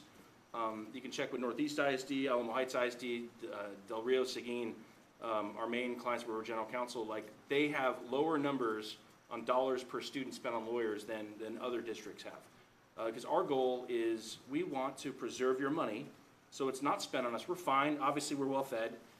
We want as much money as possible spent on your kids. Just keep it in your classroom. We're gonna be fine, and we want a long-term relationship. Our districts, most of them, Rick and I have represented our entire careers, and through our predecessor firms that we were parts of, you know, some of them go back 30 plus years. And we then inherited that as other attorneys retired. We became counsel to maintain that relationship for 21 plus years, 16 plus years for me. It's a long-term play for us. We want that long-term relationship, and that means we have to maintain a stellar reputation. We're beyond reproach, where you know that you're going to get the very best from us, and you're not going to have to call some number and get a random attorney or a hotline. You're going to get Rick or me until you're comfortable with another attorney at a firm, and then you can get them, but you're going to get us on the phone, you can text us, you can email, you can call, and you're going to know who you're getting. And then we're going to know what your issues are, we're going to know your culture, as Rick talked about, your expectations, and we're going to deliver. Our engagement letters that you'll negotiate if you select this is open-ended. We're at will. We don't have any funny retainers or any gimmicky programs. It's at will. If you want us, no retainer requirement. you use us, and we have a very respectable hourly rate. But if we're not delivering, there's no strings attached. If we're not delivering, you can leave us, and that keeps us honest. Our bills, we know that they're a matter of public record, but you're going to get our billing, and it's a detailed journal. It is not just a little summary of like a conference call with Dr. Gonzalez about personnel matter. You're going to get a detailed bill that says conference call with Dr. Gonzalez for 0.4. You know, you're going to get a 10th billing, not a quarter-hour billing, and it's going to talk about what matter it is. And then if someone requests our bills, we're going to go to the Attorney General and protect them, because that description, and a lot of law firms will say, we can't give you the description because it could be a record request. No, we can protect the description as attorney-client advice. Our bills are our journals. It journals what we've done for you. So there's complete transparency to the board and to your administration on who's calling, what exact work's being done.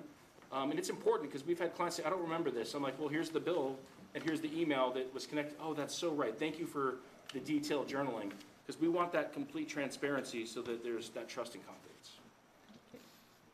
Excellent, excellent.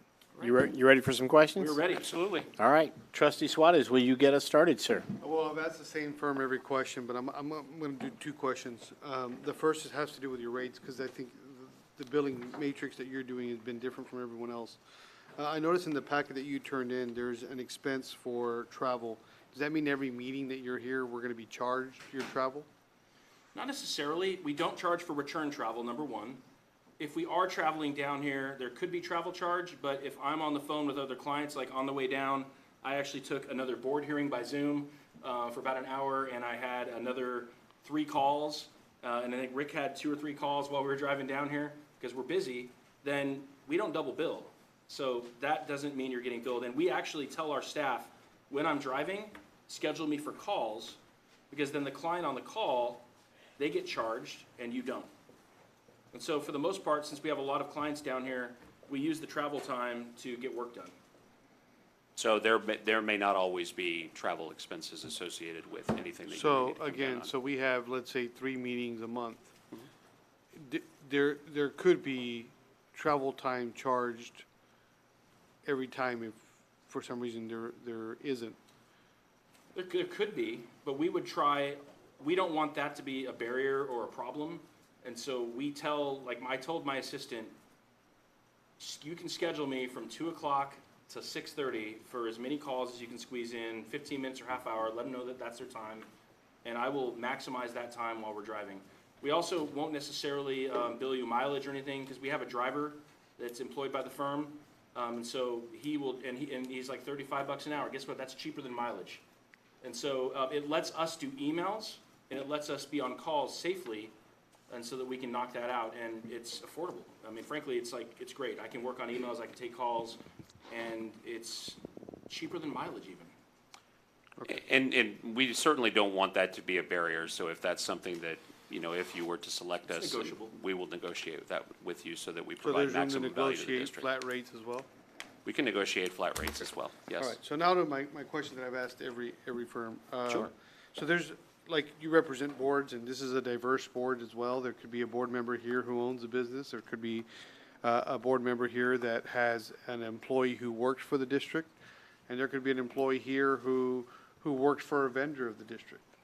And oftentimes, there could be an agenda item that applies to one of those board members. At what point do you, once looking at the agenda, at what point do you advise the board member that there could be a possible conflict of interest? Well, certainly if there's going to be anything related to an employment issue, for example. If I'm always going to advise a board or a board member that they want to ensure that they do not even have the appearance of any kind of impropriety. So if there's, for example, an employment matter and that board member's family member or somebody like that was already working in the district is employed, then I would advise that that trustee recuse him or herself from anything that may come up or surface related to that employee.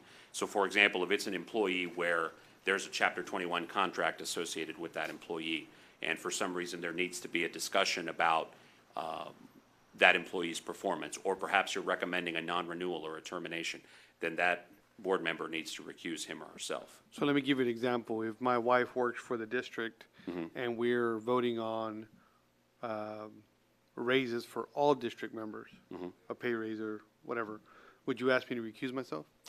So I'll give you two examples to answer that question. First, if there's going to be, for example, if your wife has a contract with the district, right? I would advise that board member, whether it's you or if there be somebody else on the board with the spouse, I would advise you to recuse yourself from voting on your wife's contract. That needs to be somebody else or the rest of the board that votes on that. If there's going to be an issue of a pay raise, I mean, if that's something that's going to be generally applicable to all employees, in other words, that it's not just a focus on that particular board member's spouse, then I don't see a need to recuse yourself unless there were some other extenuating circumstance that I would need to be aware of. I think anytime you're dealing with those kinds of issues, there's really two issues. There's the legal side, and then there's also the court of public opinion.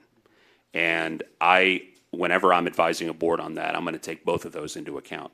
So even though you might be legal, right, I might still advise you that it might be best in the court of public opinion so that you're above reproach to recuse yourself from Well, that's the our goal. decision-making process. Our goal is we want you as a board body and the district to be above reproach.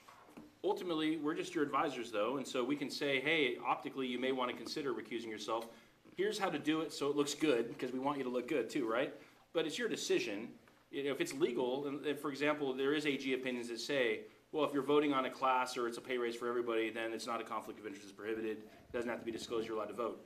But we would say optically, hey, it may look good that you're above reproach, but can I tell you you can't do that? We can't tell you can't do that. So you'll get our advice, and then you'll have to make that decision. I'll yield the floor, Mr. President. Thank you, Trustee Suarez. Trustee Alvarado. Actually, Trustee Suarez asked one of my questions, and you already addressed local Representation. representation. It's been a long day. It has been. So I'm going to ask one general question. I apologize, it's general, and I know you can go different ways with that, but it Sure. gives you an opportunity just to kind of answer it in a, whichever way you want. McAllen ISD is known for not having a lot of issues in terms of litigation. In fact, we have pending litigation on our agenda all the time, and normally there's no action taken.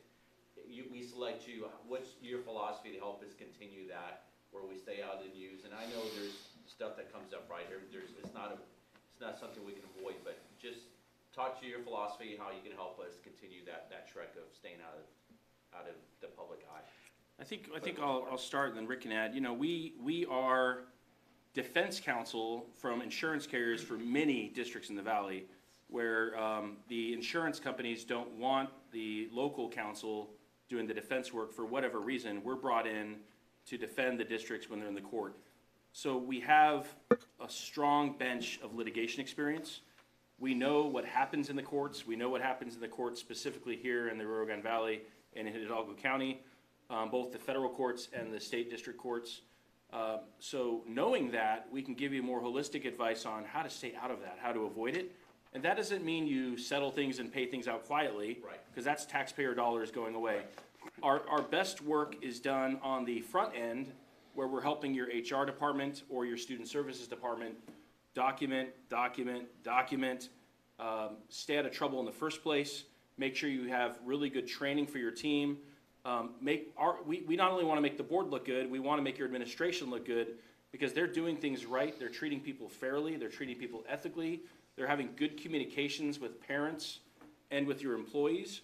And you can diffuse a lot of things that turn into litigation just by your approach, by treating people with respect, by treating people as human beings, Yes. by sometimes maybe the law we don't have to explain, but sometimes a little explanation goes a long way, Absolutely. and it can diffuse litigation. But also, people will know that if it's going to be litigated, we're not going to lay down and take it. We're going to stand up and we're going to defend the district to the end, and we're going to take care of that. And them knowing that we have a strong bench of litigation at the trial court, at the appellate court, all the way up through, discourages the frivolous cases. Yes, sir.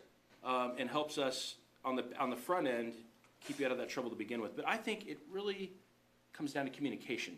Awesome. And if things are communicated clearly on the front end, you can avoid that. And this is a small community, and it's a big community. It's really grown since Rick was here. We were talking about it driving around. That used to be a taco shop. That used to be this or that. And his house is just a few blocks away, I think. But I said, we need to stop by. By the way, he has a shrine. His mom had a shrine for him there. It was pretty awesome. Had his like high school picture pose and everything. I've got pictures on it. If we're selected, I will show it to you all.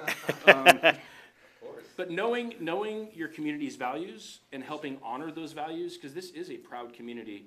As we were talking, like there are districts in your region that we probably would not submit a qualification statement to represent. You have a good reputation.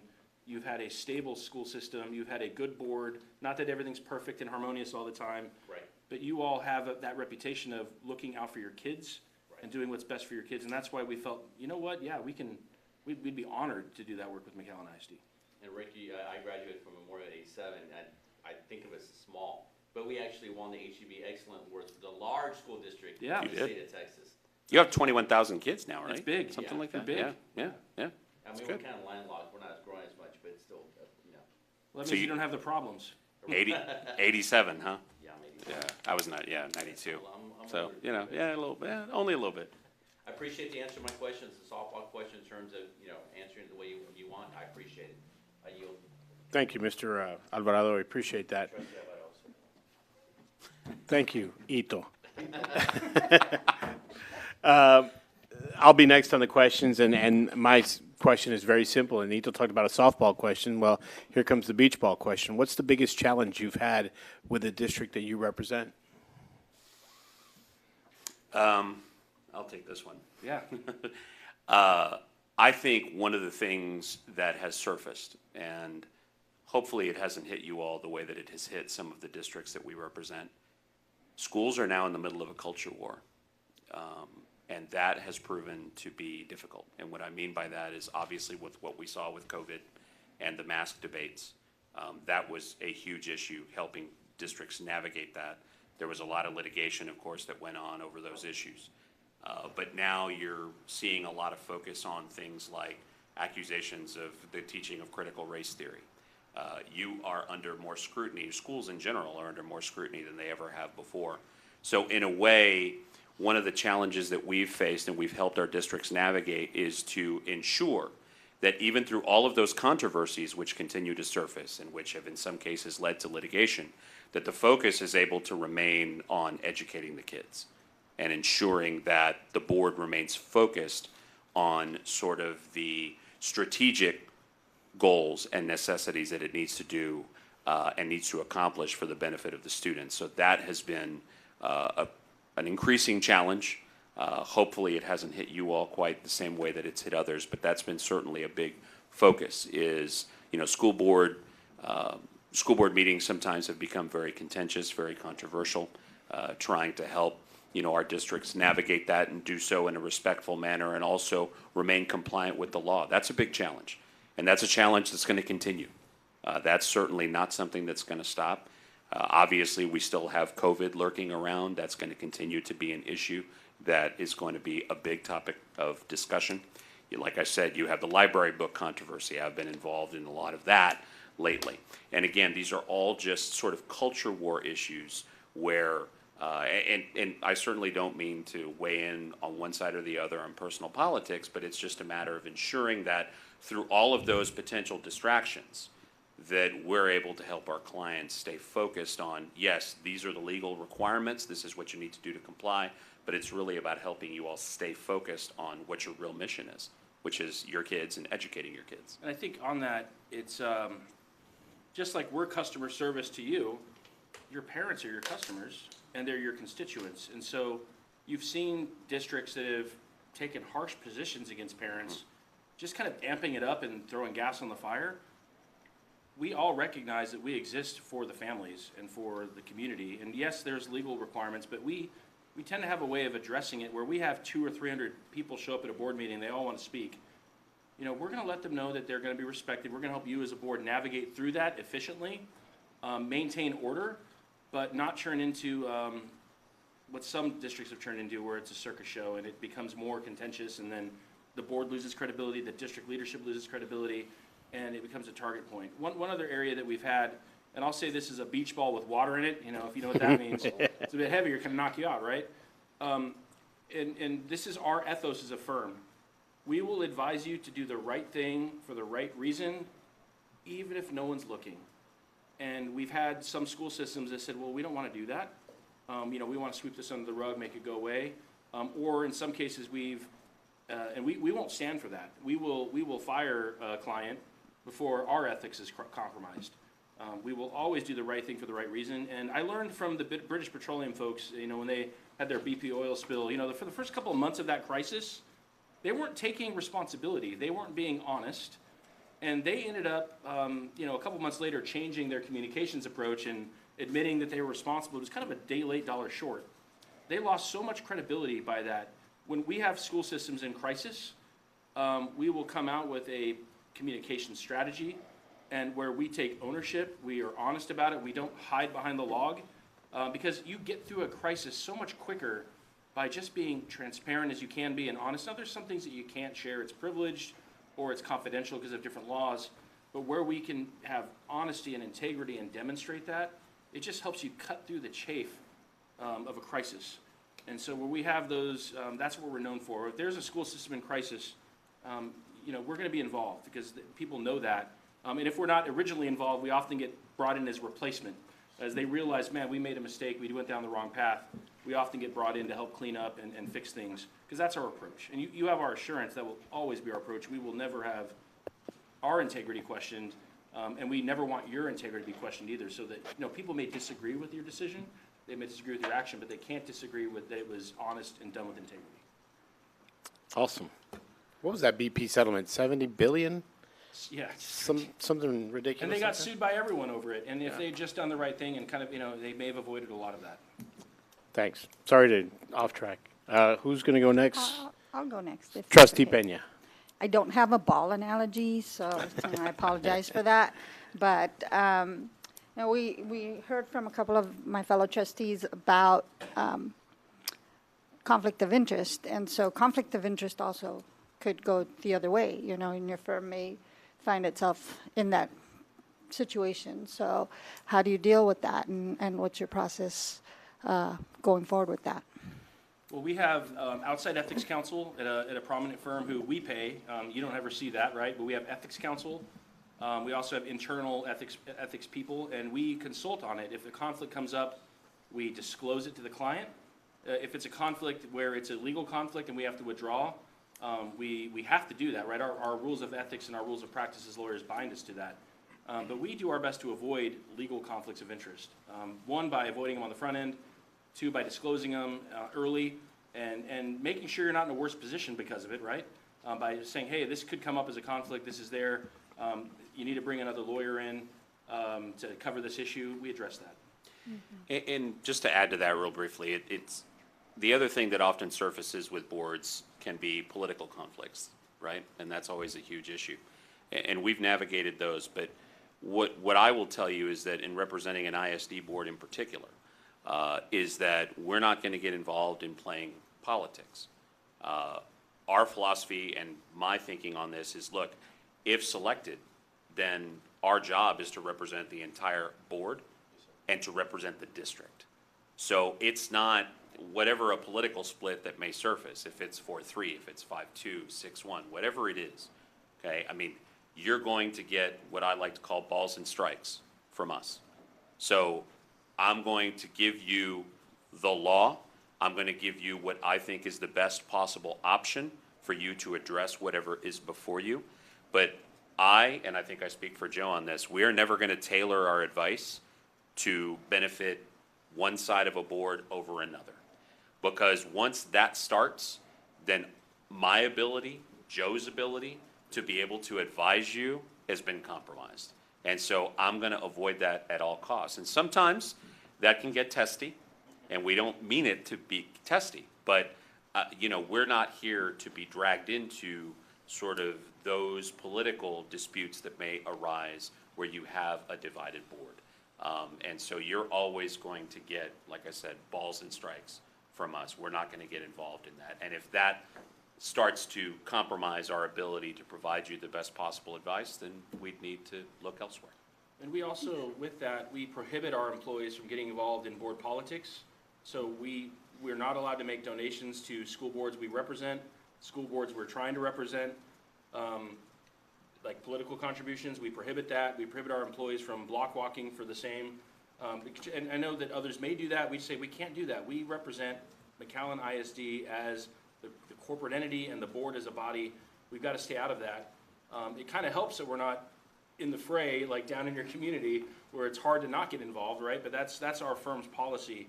And we believe, and we've seen this as some of our boards have switched from 4-3 to 3-4, we're still there because both sides recognize that they are getting that straightforward advice, that we're not picking sides, that either side would get the same advice from us. That's right. And so that stability has been there. Thank you. Excellent. Thank you, Trustee Pena. Trustee Saldivar. Thank you, Mr. President. Do you give your clients specific recommendations, or you advise them on the availability of different options and let the client decide? Wherever possible, we're going to give you options, and we'll give you recommendations as to which we think is the best option. But yeah, I mean, there are going to be certain things, of course, where we're going to say that there are decision points for you as a client to make. And so we will make those clear, but our goal would be to provide you a variety of options. Now, there may be certain legal matters where, you know, because of a statute, you may not have discretion. And so we'll certainly advise you if that's the case. But yeah, our goal will always be to give you as creative a solution as possible, but still keep you within the law. I think on that, and I've had this happen before. One of my clients told me, I like going to you, Joe, because you will give me a recommendation where you can, where you're not leaving me twisting in the wind with options that to me all sound viable. So we help to give pros and cons, so you clearly understand what this option, if you go down this fork in the road, it's a viable option, but this is what it may mean, where we can forecast what may be further down the road. But where there can be a specific recommendation, you know, we can do that, but we also need you to know that, hey, it's, you know, we're not the decision maker, you know, we're the advisor. But what if the board, after you give them that advice, goes against that advice? And would you be able to continue to represent the board? If it's not requiring us to do something unethical, illegal, or that compromises our duty to the district, yes. If the board can, and we've got clients that don't follow our advice all the time. We tell them, hey, you know, you kind of do so at your own peril. We've told you what the consequences may be. You've made that choice. We're trying to keep you out of trouble. And usually after they get hit the hard way a few times, they say, okay, we're not going to not listen to you again. We're going to follow your advice. But as long as it doesn't compromise our ethics and rules, these are your decisions to make. And these things all happen in closed session, right? This is never something that's aired publicly. That's why it's attorney-client privileged. It's sometimes frustrating, but we understand that our role is as advisors. But there have been cases where we've had to then tell a board that this was our advice, you chose not to follow it. You know, we're putting you on notice that that's a problem. But we'll do that in a respectful way, in a way that is not chastising. It's just we have to document what happened. Okay. So you would normally be reporting to the board president. Is that how you function? Or you? It depends. It depends on what your operating procedures call for as a board. Okay. I can tell you that in representing ISDs, we typically work with the superintendent on a day-to-day basis when it comes to your day-to-day operations. Hey, we have an HR issue we'd like to talk through with you. We have a student discipline matter that has come up, all of that. But when it comes to the board, I mean, you have the opportunity to decide amongst yourselves who you want the attorneys to communicate with. You have the ability through your policy to decide which of you as trustees has access to seek opinions from the board, how often or how you want those reported out to the entire board. So that was what I was talking about sort of in the early part of the presentation, which is that's where, if selected, we would want to work with you first and foremost to make those decisions. How do you all as a board want that to work? Well, under our current board policy, it would be the board, it's listed as the board president. And if that's unless how it the would board be. president, Sure. Says to a board member, if you need a specific question, why don't you go ahead and call? Okay, that's fine. That's fine. Generally, that's the way it is. Okay. But it brings us to the point, but you may have situations where you have board members that have a specific question and may not follow board procedure. How would you handle that? So we would certainly remind gently that board member that, hey, if your procedure, whether it's in policy or in your operating procedures, calls for a certain process, to ask an opinion of me or Joe then we would advise you it'd be best for you to follow that particular process. Okay? You answered the other two questions I had, so I had to add one more. Okay, no, Get me okay, to the good. time. That's fair. Thank you for your time and your presentation. Thank you, Mr. President. I don't have any other questions. Thank you, Trustee Saldívar. Gentlemen, we appreciate your coming back. Rick, welcome home. Yeah, it's Hope good to be hope you had some good tacos while you were down, or plan to show Joe where the good spots are. Taco Olay if it's still open. Yeah, that's right. Well, yeah, it is. It's Yeah. round, so. That was my hangout when I was young. My parents, yeah, that was our treat. So There's no way to know. You got a reference back then, there wasn't a whole lot of choices. there weren't, yeah, in the 80s, growing up here, there weren't a I've been there lot. 2 or 3 times before. It's just, Yeah, the plates are it's- too big, so I'll sleep yeah. all the way home. Yeah, it's good. All right, gentlemen, thanks again, and we appreciate you All coming right, by. thank you all very much. Y'all have a good night. You too. It's great. It's great to meet you. Pleasure. Yeah. Great to meet you. Oh, good. Okay. Nice to meet you as well. Great to meet you, absolutely. Nice to meet you. Thank you very much. Great to meet you. Thank you. Absolutely. Thank you. Yeah. Thank you for your service. Chuck, yeah, he and I were on the Constitution team. Yeah, Went up to. it's very, once we negotiated the rate, I'm like, this is yeah, actually we more were all affordable than on the mileage. I'm like, Constitution together. I can Yeah, email and the Southwest Airlines is unreliable now, so. It's a pleasure to meet you. Yeah, it's good to meet you. All right, yeah. Okay, yes, we will. Have a good Y'all night. have a really good night. Thank you all so much.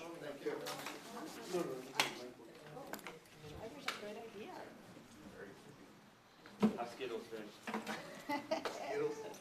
Skittles. He's playing with Marcelo right now. We doing right now? Yep. Look, mine has like fazoli's all over it. I kinda wanna turn it in like that. Good job very much. Yeah, thank you very much. Oh my gosh. Y'all have a good night. Here.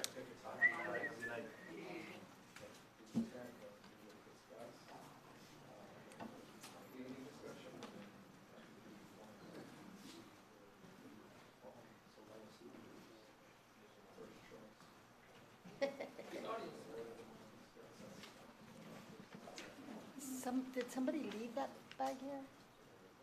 I don't know. Natalie, there's a bag there. I don't know if one of the firms might have forgotten it.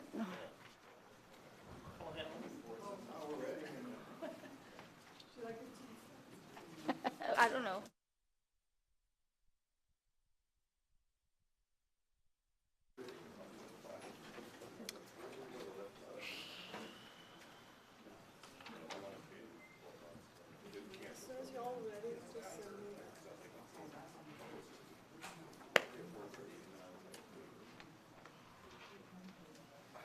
Just waiting for Trustee Saldívar to come back to the room.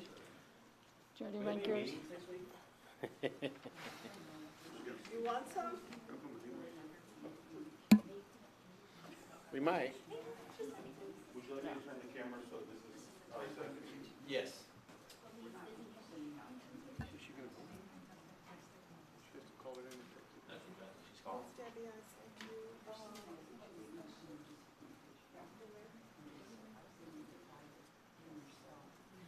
That works.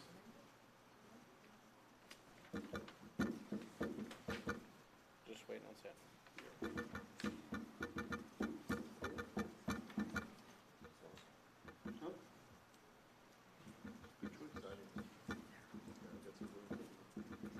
Are you all ready?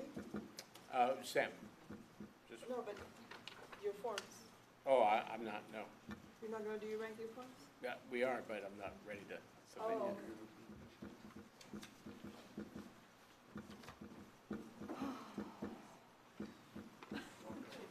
Natalie.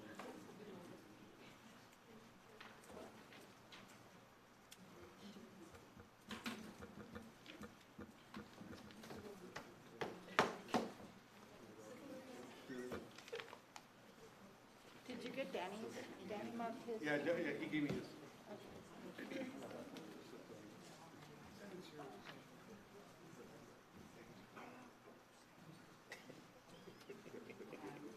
It's unanimous. Why would you say that? Because it is. What do you? Oh. That was the fun part.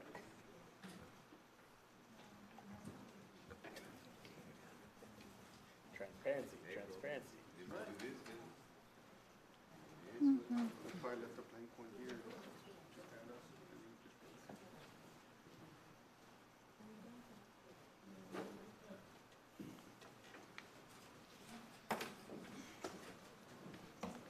just- Sorry. Okay, board, so we all have our ranking sheets in front of us. The way that the agenda item was written, let me run that through you so that you'll understand what it is that we can do. There is possible action if we decide to take it. So what is the consensus of the board? Is this something that we want to sit back and digest and come back at a later time, or do we want to proceed with ranking, voting now? My suggestion would be, since it's fresh on our minds and they were here, is to rank them now and proceed. Okay? I'm good with that. Okay? All right.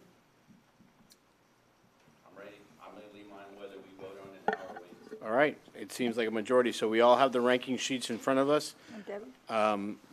Lowest ranking, That's it. we want to go lowest. 1 is going to be the person that you want, 4 is going to be the person that we are, How's Ms. Alexander, trustee Alexander, gonna get the information? She's got one also. She's gonna call you, or? Or is she gonna photo and send it to you by text? Let me ask her. She has the we got the thumbs up. So- Debbie, can you take a picture? So please take a photo of your ranking sheet and text that over to Natalie. I already gave her mine. Oh, yes, ma'am. I wrote, Tony's name on it. I'm sorry, President Bodina.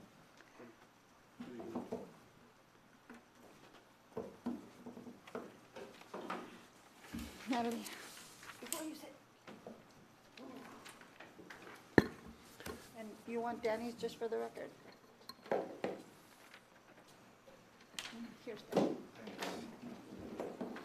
Oh, this is something else.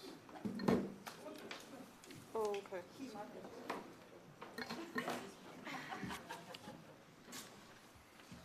He probably just popped it on there.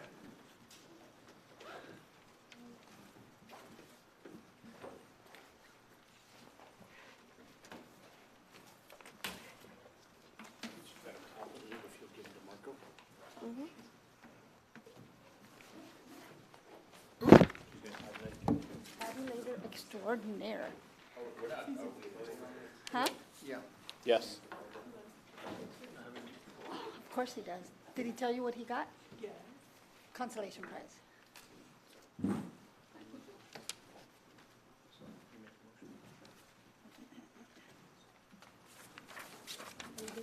Nope.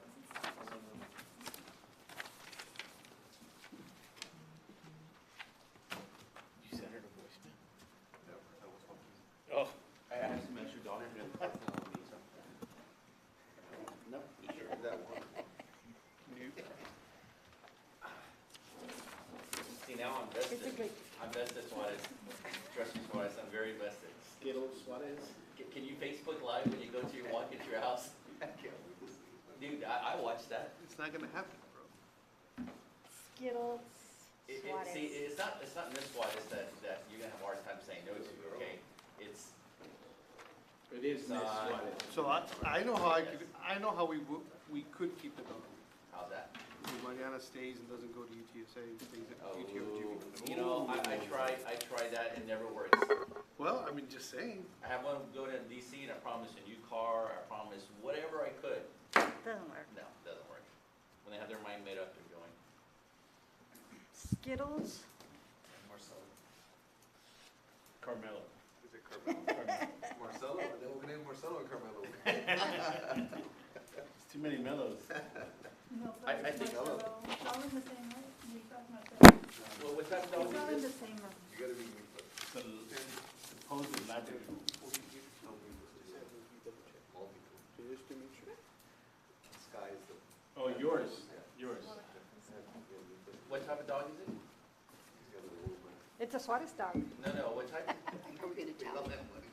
It looks like it's a good pet for a bulldog. I agree.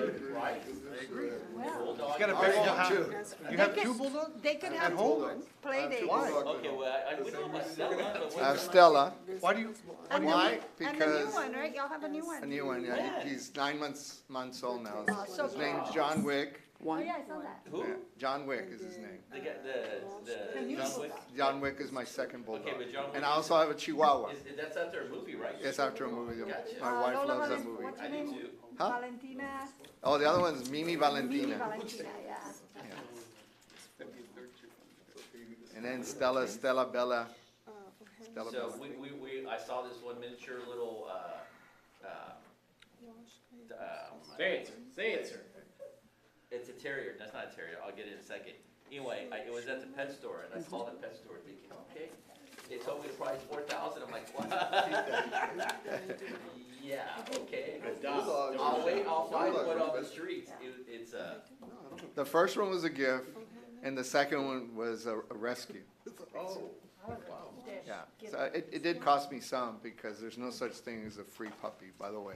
right. There's no such thing as a free puppy. So ours got run over, we adopted a stray a long time ago. I don't understand your And system. everybody was warning, This is so I the way made a mistake purchases of stopping are. at the pet store, right? And So we get in, you have the little room there, and we sat down, and the little dog came out and started looking at everybody, tears were going, I'm like, oh my God, how much is this gonna cost me? He told me, I'm like, never, where's the $200 dogs? Don't send me the, So anyway, that dog, so that's why he's not an outside dog, Mr. Suarez, when you pay money for a dog, you stay inside. That's right, mine are inside. My dog's. I pay more money on my house than I do on my dog, so You know, stay now. I did the loan forgiveness application, for my debt, higher debt.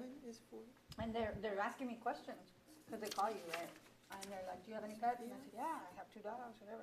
So that's considered a luxury, and I'm like, oh. She says, yeah, if you can afford a pet, that's a luxury. Yeah. So they Wow. told me having pets is a luxury.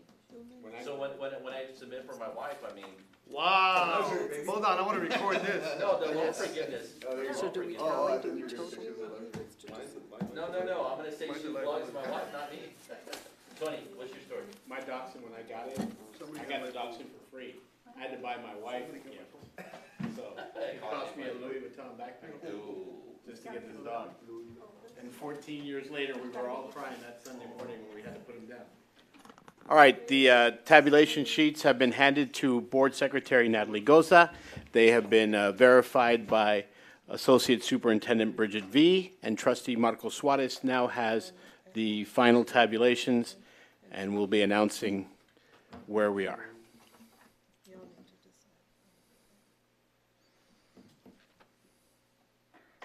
Why don't we just do, no, the total numbers. Yes, we need to do total numbers.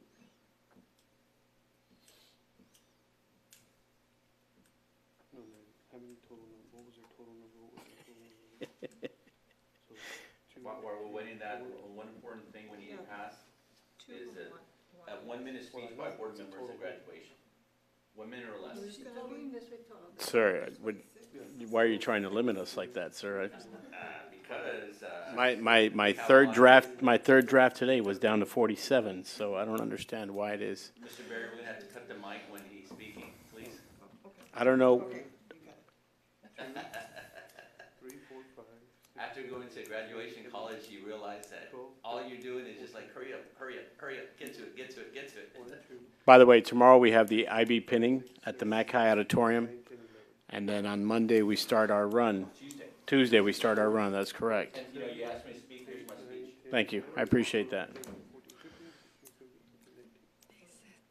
Where's tomorrow at? Tomorrow's at the McAllen Auditorium. Oh, you said that, I'm sorry.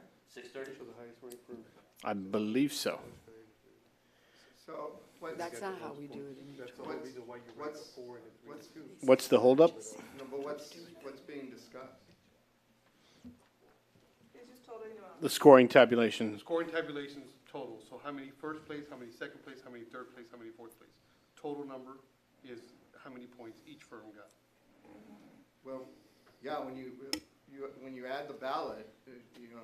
Yeah, you add all of them together. You add them together in that, for that individual, that's the total, whoever has the lowest score.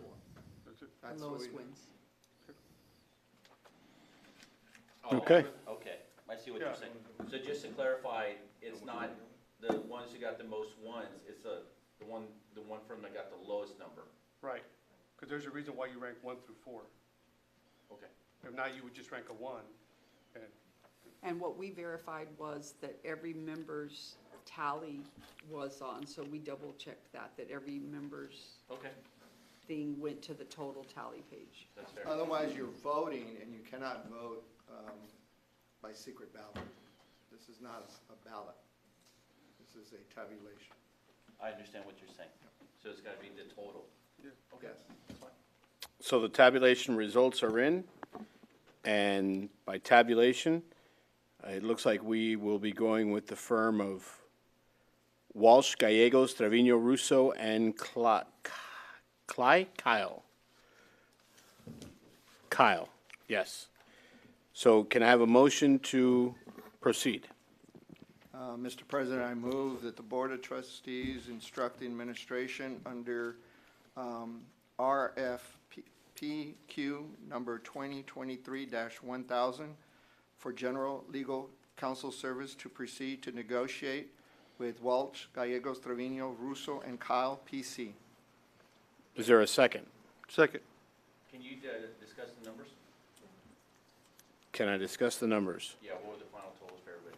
Final totals, ranking was the least number would be declared the firm. They came in with 11 points. I've got so many different lines here. The firm after that was Atlas Hall Rodriguez, O'Hanlon Demarath, and then Schulman Lopez Hoffer and Atlas. What was the number for Atlas? 13. And then for Hanley? 15, And the last one? 19.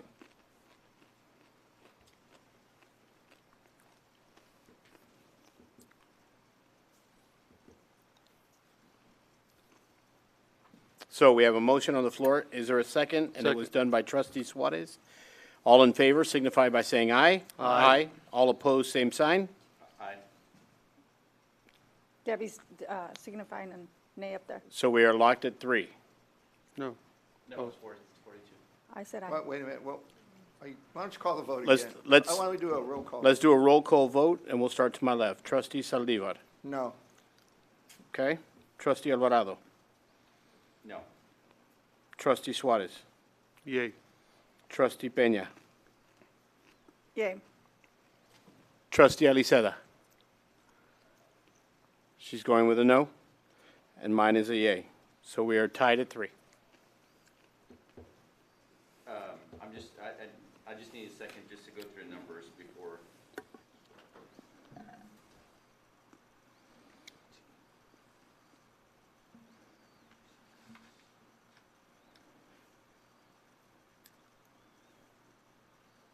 Something seems off to me on it, but.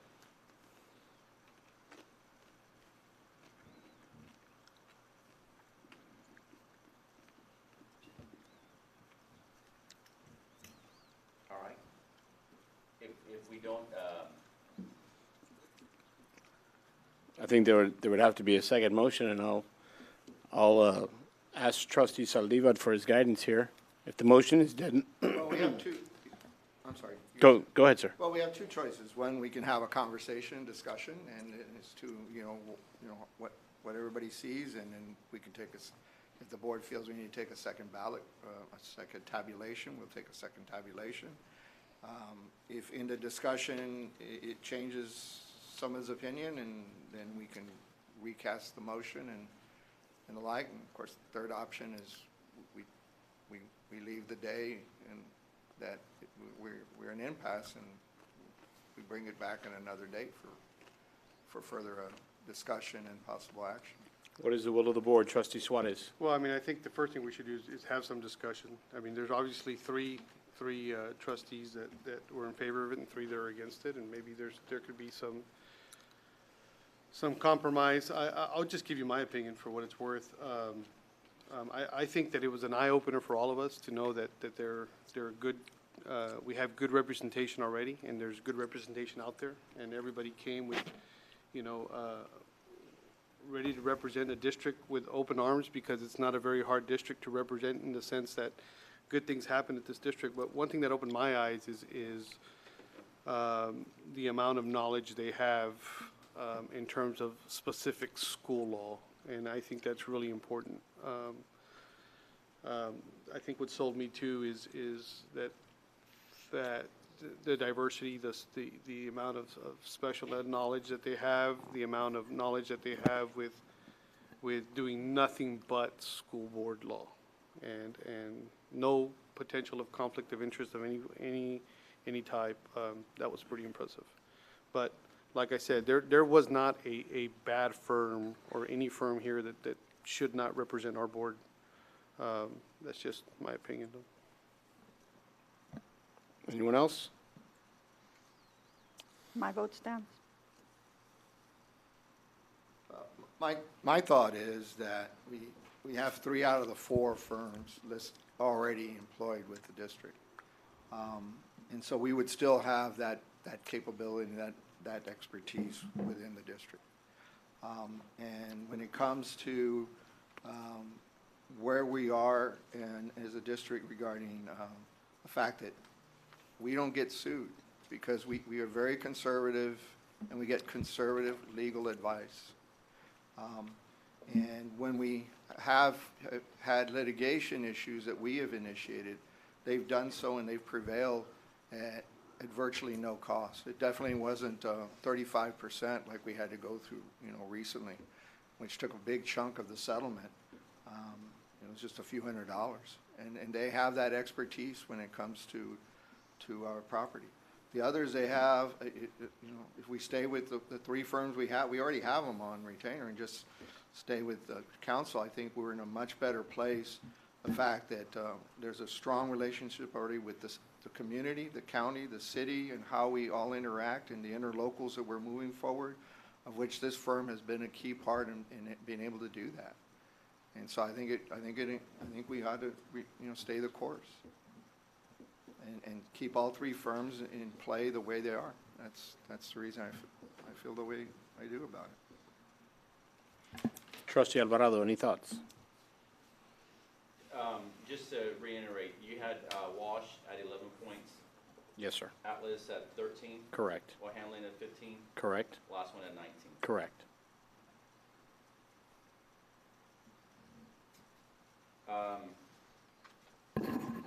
So our 6 votes amongst those that are present and voting were divided 2 with the top 3. Second place, 1 firm got 3. Say that again? Our 6 votes Yeah. were divided by 2 in the top 3. So the top 3 each got 2 votes. Second place, one of the firms got 3. One of the other firms got 1. And then the other firm received 2. Going to third place, one of the firms got 1. One of the firms got 3. And then the other 2 were divided. And in fourth, one of the firms got 2, one firm got 1, and the other firm got 3.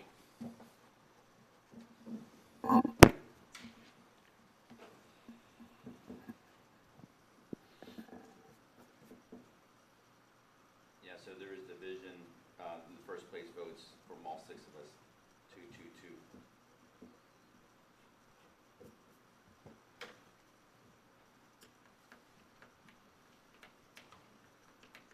So we can take the recommendation from trustee Saldivar to stay the course.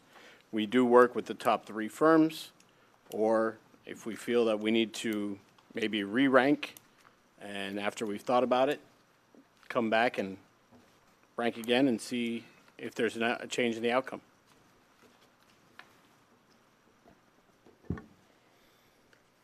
My particular firm, I don't think will move into the top 2, the one I had first. So that's why I just need a little time to process and look at it. Can trustee Alicera have a shot at Trustee, are you still having microphone issues?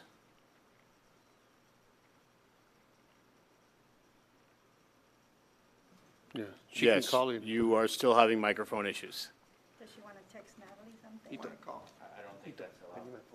You're going to text Natalie.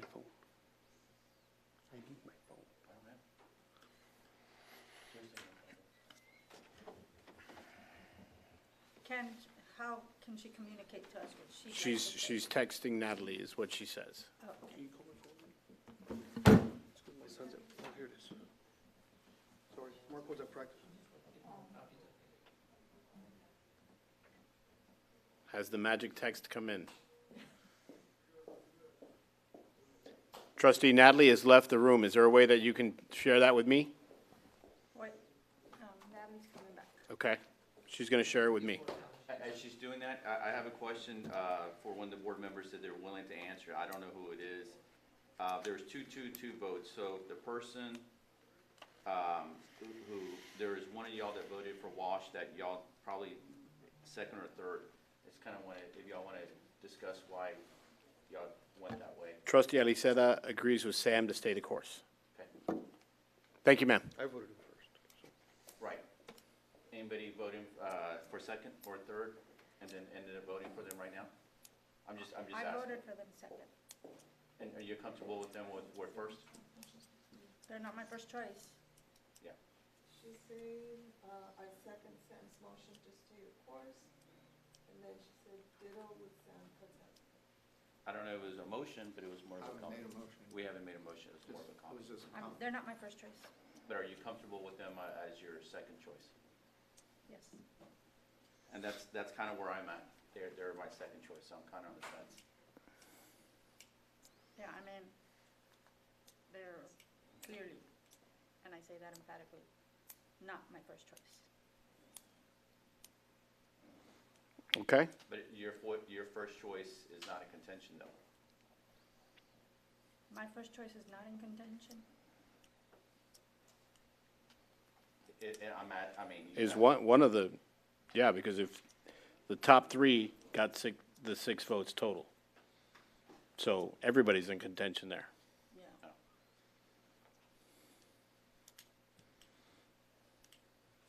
I do think that regardless of, me and the microphone issues, regardless of who represents us today, all the firms that we saw today Are were tremendous. really great, we're in good hands regardless of who ends up representing us. But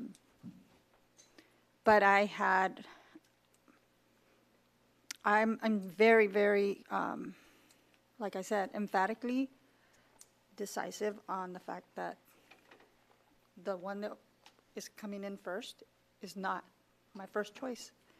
And that's not going to change even if we vote again. They're not my first choice. Well, and I think that's where I'm at, but my first choice is not the second one. So even if I hold out, for a say, it's not going to change anything. It's not going to change anything if I Yeah. do either. So, how did this, come about where we rank them, the way we did, and then the last, the lowest points wins? I guess that's the way it's always been. Right. Because it's not a ballot, it is a point tabulation. It's a point tabulation. And It's we've not a always, vote. we've always done it this way. The issue is, even if we wait for another vote, unless people change their rankings, nothing's gonna change in the results. And I'm not willing to change my ranking to, No, I know, I'm To move speaking that. more for myself, so, yeah. I'm gonna make a motion that we, approve the first ranked, attorney. You want to make a motion that we approve the first ranked attorney? Yes, sir. I'll go ahead and second it then.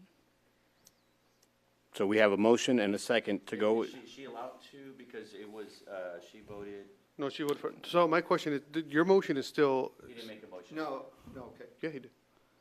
I made it, the first motion, and it was kind of And drawn it- out, and that one was a 3-3 vote. Right. We did that. I made a statement that I thought we should stay the course in the conversation, because we get all three of that. But if trustee Aliceta took that as a motion and then seconded, then it does become a motion. I see. So then we gotta vote on that, and then we come back. If it doesn't pass, or it does pass, then we go. So trustee Aliceta is giving us the international finger that, yes, that is correct. Is that what that means? That's the So- yes. No, yeah, this is the So- sign language, yes. I just want to make sure on Robert's rules, Sam, there was a motion and it was a 3-3. So the motion's not dead. There was discussion. So that motion is still alive. So anybody can come and make a No, first. no, that motion is dead. It's dead? Yes. But Okay. I can bring it back because I voted against it. Right. So I made the motion for it. That's why I can't second. Well, you can. I can. You can. I can. I can. But in all due respect, I don't think that's a motion, Sam. I think you made a statement. And whether she took it as, it's immaterial. was But if agreeing we want to vote on it, I'll yield to that one. And, you know, I'll leave it to the chair. If you feel it was more of a statement, it wasn't a motion, even though it kind of was a statement, kind of an opinion, kind of a I feel it was more statement than a motion. I'll withdraw my statement though, just out of the fairness of it, Sam, and allow you to make the motion if you want. Well, the vote will be the vote, so I think we Yeah. should. Yeah, just motion. Yeah, go ahead. So you have a motion, Mr. Alvarado, to begin negotiations with the firm of Walsh, Gallegos, Trevino, Russo, and Kyle? Correct. Okay, is there a second? I second. I got a trustee Peña with a second. We'll do another roll call vote. And what's changed my opinion on that, just for the record, is I typically will vote for the first, my first pick didn't make it, and I want to stick to, get over my personal feeling of my firm not being the first one. And so typically I will, just like you voted on it, that's why I'm going with it, so Yeah. it is what it is. So on the second attempt, we'll start with a roll call vote. Trustee Saldivar, No. trustee Alvarado, Yes. trustee Suarez, Yes. trustee Peña, Yes. trustee Aliceda. She's voting no. I will vote in the affirmative. The firm of Walsh, Gallegos, Trevino, and Russo, and Kyle, we would like to ask Superintendent Dr. Jose Gonzalez to enter negotiations and see if we can bring them aboard. Yes, sir. All right. That's good. It is 8:49. Can I get a motion to adjourn? I have a point of order, just a question. Go ahead, In the- trustee Suarez. In the event that there's the negotiation does not work out, Comes back. it comes back to the board. Well, we could, the way we're ending now, we end it now, that's it. Usually when you do these motions, you'll say, go to the first rank, and if that doesn't work, go to the second rank. That's the way we've usually done it. Since we didn't do it in the motion, we could make a second motion that if we're not able to successfully negotiate the first, to go to the second one, or we can leave it as it is, and if it doesn't negotiate, Then we're back on the drawing we're back to square one and starting over, so whatever the board decides. Well, and in the spiritness of what I said, going with the first one, then I'll make the motion that in the event that we do not come to a successful contract with the first rank, then I move that we go to the second rank. We have a motion on the floor. Which is Atlas Hall. We have a motion on the floor. Is there a second? I second that. Trustee Saldivar seconds that. Roll call vote. All in favor, trustee Saldivar. Aye. Trustee Alvarado. Aye. Trustee Suarez. All right. Trustee Peña. Trustee Aliceda. And that is a 6-0 vote. So it's all in the affirmative. So the recommendation for Dr. Gonzalez is to begin negotiations with Walsh, Gallegos, Trevino, Russo, and Kyle. Should those negotiations not be successful, you should advise the board and then begin negotiating with Atlas Hall and Rodriguez LLP. Yes, sir. All right. It's 8:51. Do I have a motion to adjourn? So move. Second. Trustee Aliceda is asking who gets to negotiate. That would be Dr. Gonzalez. Okay. Thank you, ma'am. So I have a motion and a second. All in favor signify by saying aye. Aye. At 8:51, this meeting is adjourned.